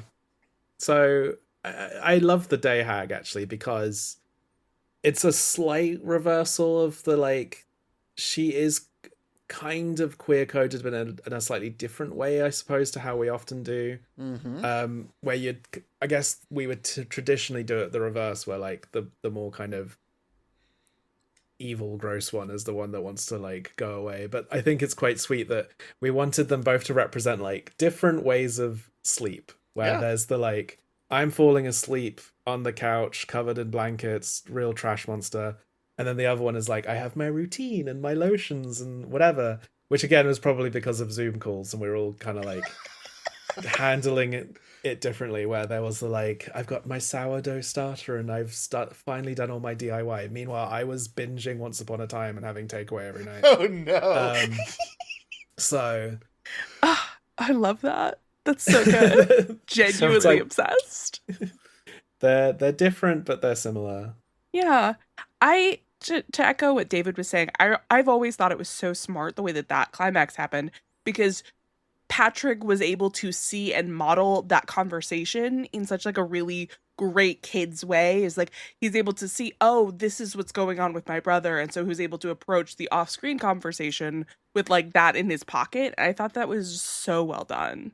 It's very smart. Yeah. Like there's a lot of like, Hamish, you said like so much of this was messy, but you know, it's one of those things where it's like it feels very messy in the process, but there's all these threads that end up connecting really well because of the effort that you and your writing team put into it.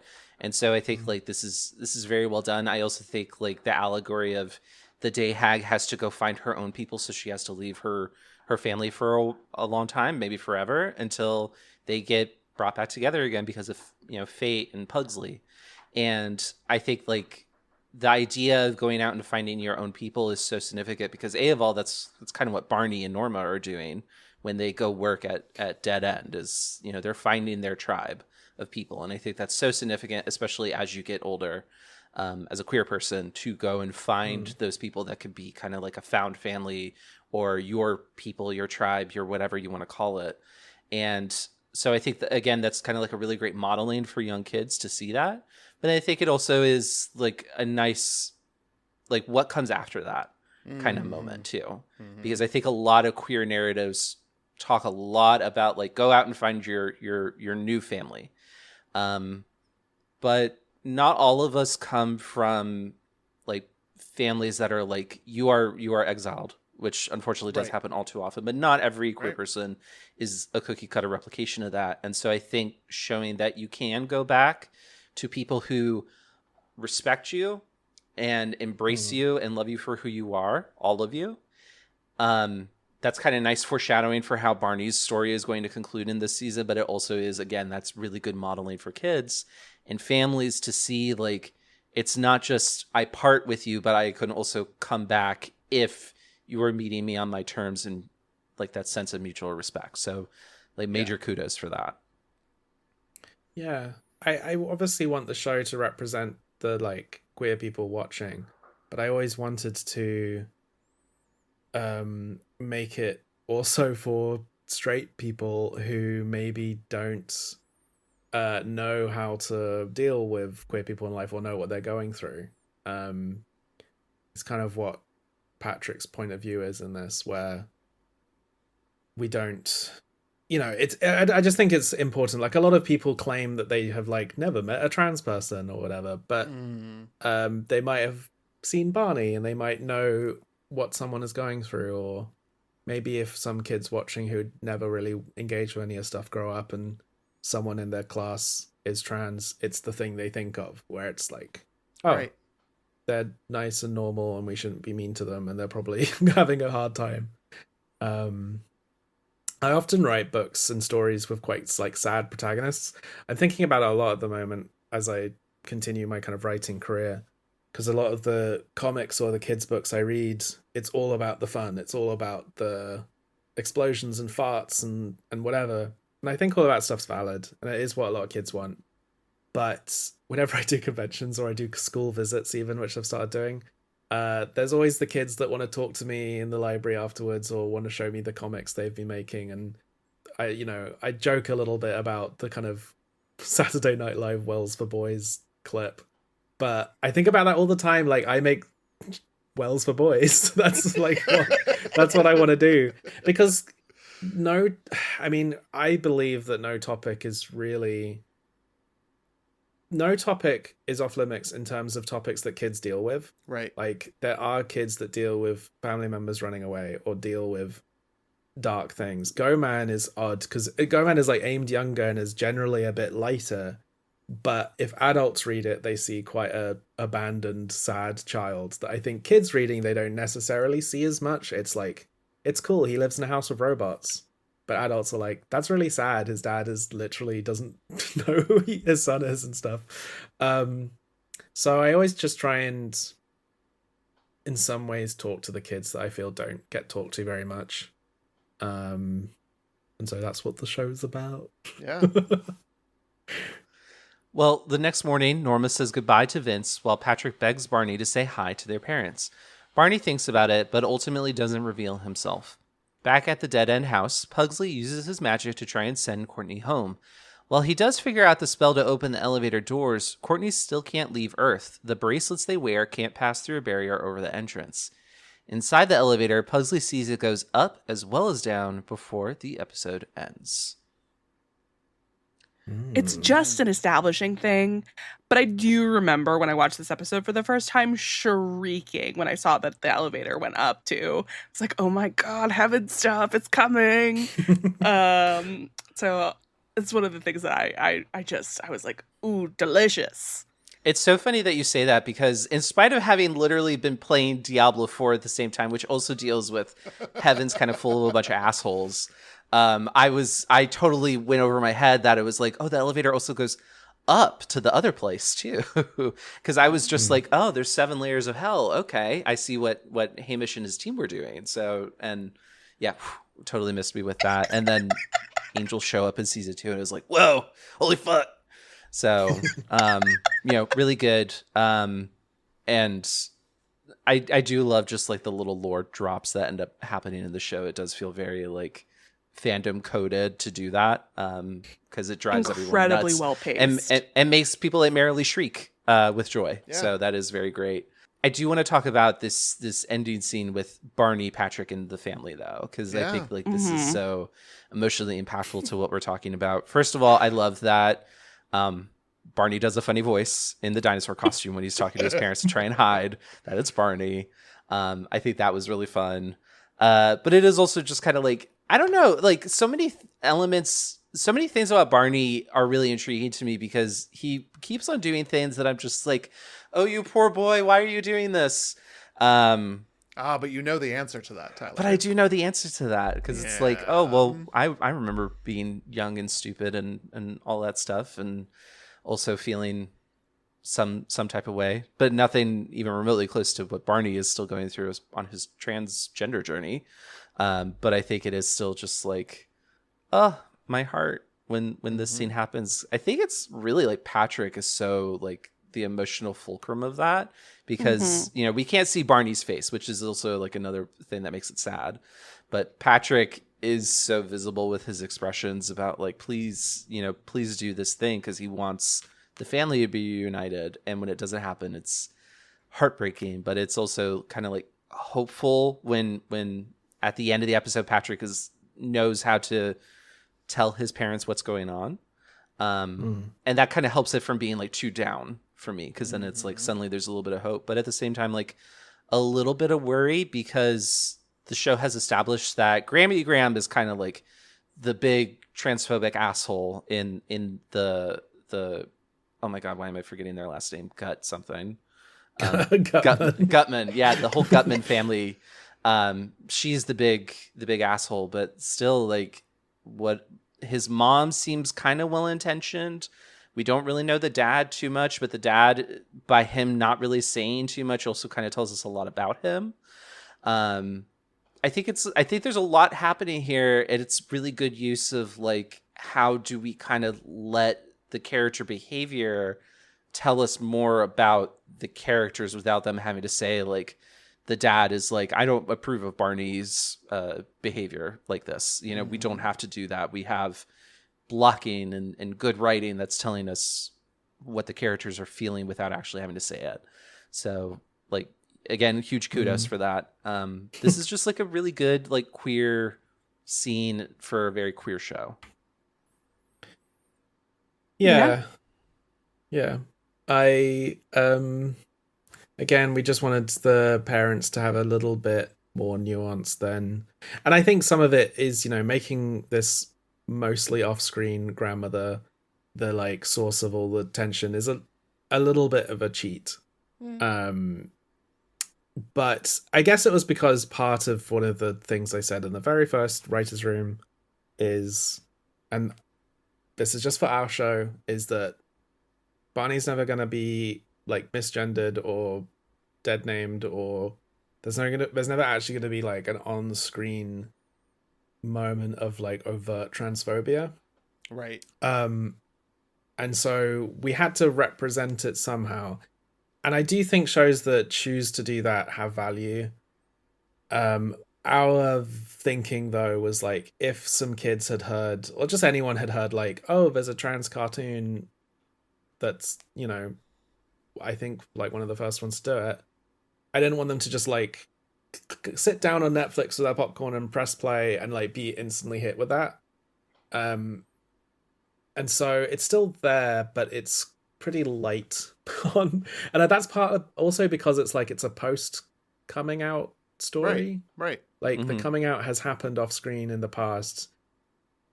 We were vague on the ages and what stages characters can be on their transition, but I think it's obvious that Barney like is on T and his voice is sort of deeper, and a lot has already happened.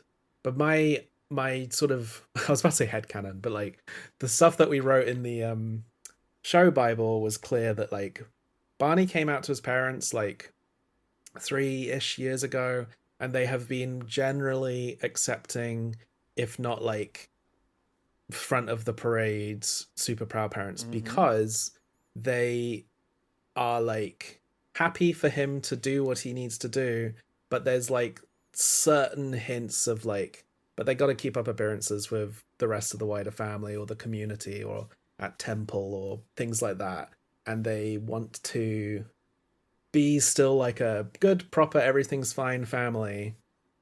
And so I found that more interesting and nuanced than like they are just going to be villains for the show. Because personally, if they had ever been on screen transphobic, I just like don't irredeemable. You can't go back. Yeah. In my opinion. Yeah. It's not. Yeah. And we, you know, this happens in a lot of different ways, but like you can't have an irredeemable character in a setting like this come back from that sort of brink. There's other media that it can be done in, but a visual medium like an animation, it's too hard and too unnecessary. And you know, sorry to do this every episode, but like, to what end? Like, why? Because you've already established everything else. You don't need to drive that knife even deeper. The characters are already motivated, and it's sort of there with everything.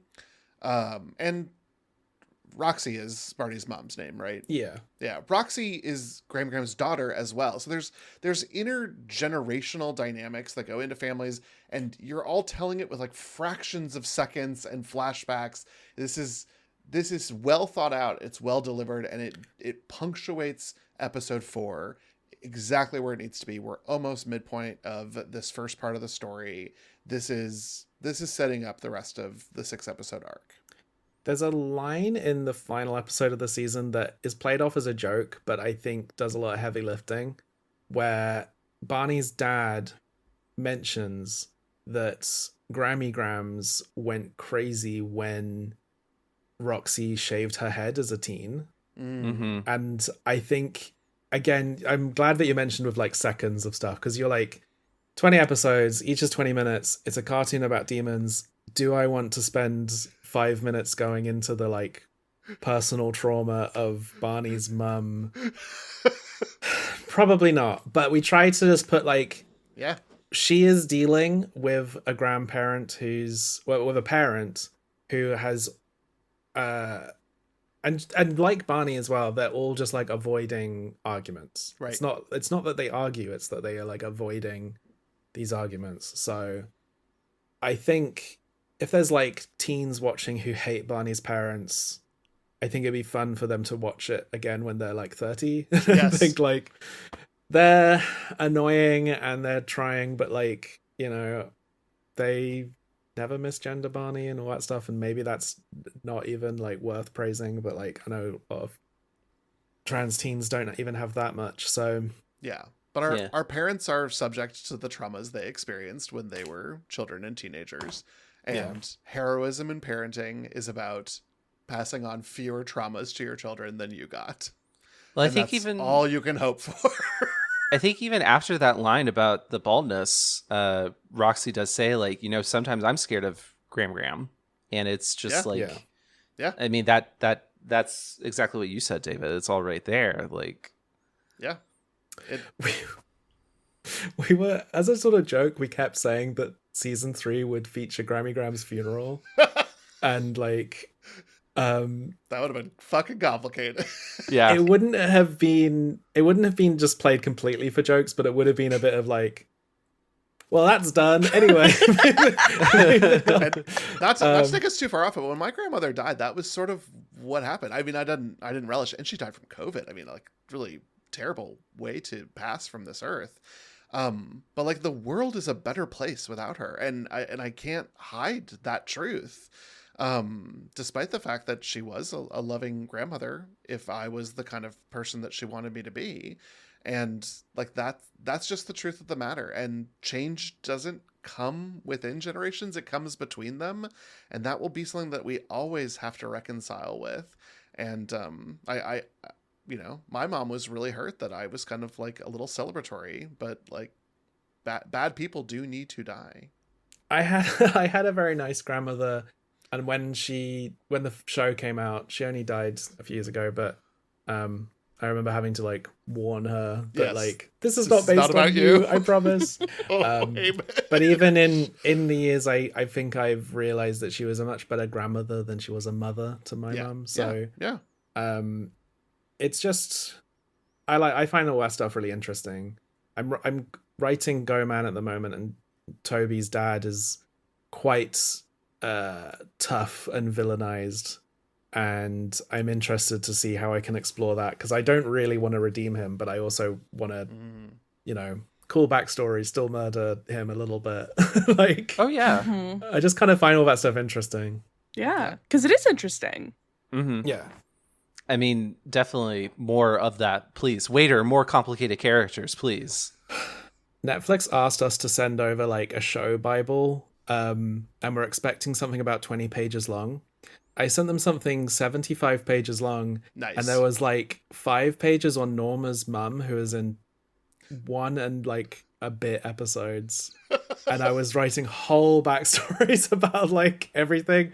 And they were like, we don't need all this.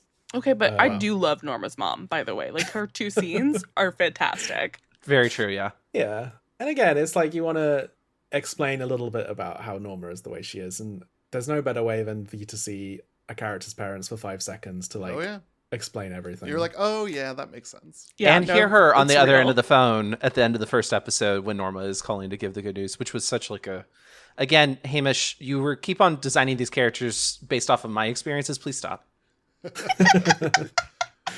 Yeah. Well, overall, Gain, how do we feel about Night of the Living Kids or Dead End Paranormal Park in general in terms of horror or queerness after our conversation? Any other final thoughts for this episode? Hamish, you sent us some concept art to consider, which was gorgeous and wonderful, and I appreciated. The restaurant that they eat in that is shaped like a dinosaur where you enter the mouth, I noticed in the concept art is called a dinosaur. And did that make it into the episode? And if not, who must I call? It's interesting. I think it is in the episode, but you have to say it dinosaur.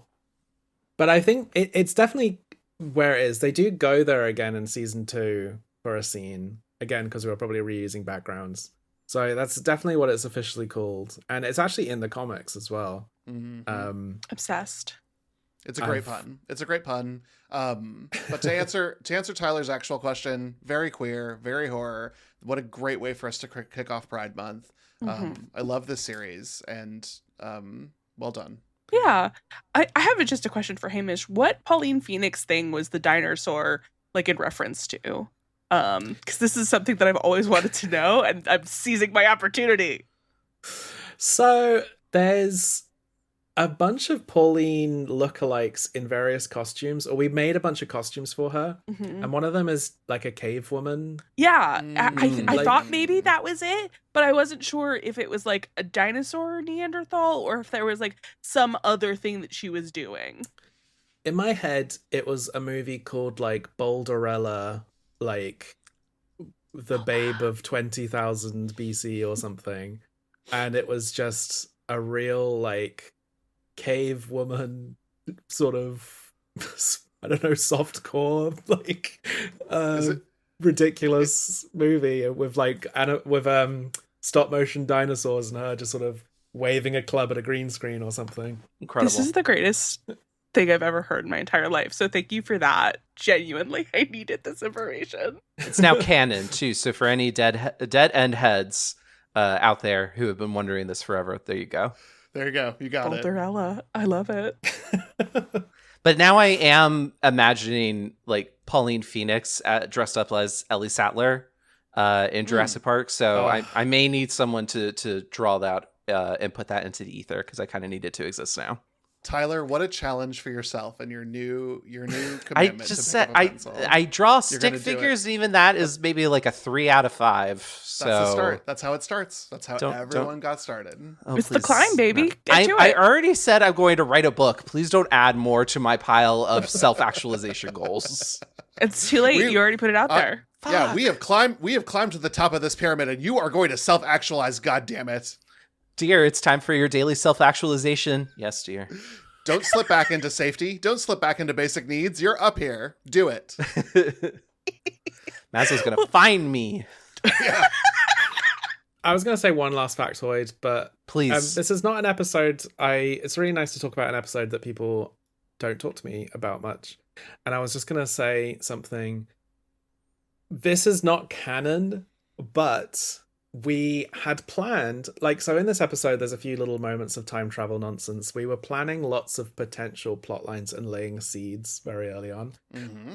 In the comics, there is a chapter about a white blob creature that becomes a little boy, and Barney sort of raises and is a kind of a demon that sneaks into families and becomes a child and whatever. We were laying the seed to potentially reveal in season 3 that Patrick the whole time had been a demon that had snuck into Barney's family when Barney ran away from home and had given them all fake memories that whatever, and Patrick would also not be aware of this. Dawn style? Dawn style. Yeah, Dawn style. Very Dawn. And even though that's ridiculous, and I'm kind of glad we didn't because it's so over the top and sort of undercuts a lot of the emotions of this, there are hints. One is that Barney does act why was I not aware of, why did I forget about my brother, and the day he was born is his birthday. B, at the end of the episode, Patrick is in Barney's bedroom, not his own bedroom. He doesn't have a bedroom in the house. And the other one is that we made sure that in any scene set in the Barney household, there was no pictures of Patrick anywhere. It was always like Barney and his parents and pictures of Barney. And this is so ridiculous. And I'm like I said, I'm glad we sort of didn't do it. But that's a factoid. It was in our heads when doing it. It's like incredible. Finding out that during filming of The Room, Tommy Wiseau was thinking, well, I might be playing a vampire or not. I'm not sure. Wow. What a pull. It's just, depending on how we were feeling, sometimes Patrick was a secret dawn demon. Yeah. Incredible. Okay. That's real that. to me now. I'm literally shook. I can't. Let me take a second. I can't handle this. This is insane. Yeah. You just changed my whole life. I love this. Listener, I just cut out so much time in the edit for real. Like, Marilee was silent for 5 minutes. I had to cut it all. Well, thank you all so much for listening to this episode. And if you are a fan of Dead End like I am, I hope that you enjoyed those revelations also. Please remember to rate, review, and subscribe wherever you get your podcasts. And you don't have to chant over a wolf bone to get more Fear Coded in your life. We're on Instagram, YouTube, and Blue Sky at Fear Coded Pod. And Hamish, thank you so much for joining us.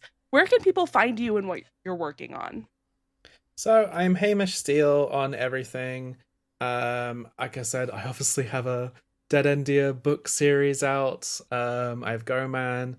I am also the co-host of a Glitterjaw show, Super Mario Moment, which is currently between seasons 3 and 4. And because Illumination insists on keeping making Mario movies, we will probably keep going with it. With David, of course. And yeah, check my feeds if you want to see me at a convention in Canada or the UK for the remainder of the year, and then other places hopefully in the future. Thank you. And don't forget to buy Go Man. Yes. Pre-orders for book 2 are open right now. Yeah. They ship internationally. I know. At least to Spain. Slightly less international than from the UK to America, but we'll allow it. Yeah. I assume that there's some sort It's of still American international, so I am distributor. still allowing it, David. Okay. Of course, if you would like to support this podcast, you can join the Bats and our Belfry and subscribe to our Patreon at patreon.com/fearcodedpodcast. You can show your appreciation at one of 3 levels with accompanying bonus content starting at the $3 level. Of course, that bonus content this month includes Marilee walking Tyler and I through a list of monsters that we'd like to fuck. So hear us make decisions on who to smash or pass, Monster Edition, hosted by Marilee. Another perk of supporting our Patreon is to play our Fearful Phrases game. Last month, we included the word petrichor from Alyssa in our episode about the haunting of Hill House. Great choice, Alyssa. No fucking clue what that word was. If you watch Doctor Who, you know what that word is. And yep. Oh, yeah. Wow. Call me out. Interesting. Well, Fear Coded is a proud part of the Glitterjaw Queer Podcast Collective. If you'd like to listen to more queer media podcasts like Hamish's excellent show, Super Mario Moment, check out the full roster of shows at glitterjaw.com. And join us next week as our Pride coverage continues and we go back home from college, but something's a little different as we talk about the video game Night in the Woods. But for now, we will simply say goodbye. Bye. Bye.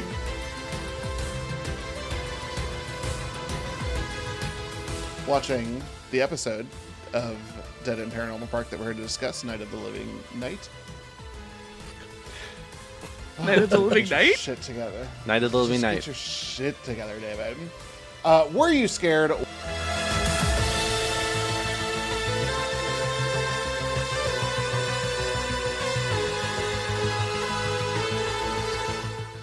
Yeah, go ahead, Hamish. No, you go. I was just gonna make a joke. Please do. Okay, make it. Well, now it's awkward, and now it's fallen out of my brain. So I'm throwing this back to you. David, cut this out. David, cut this out.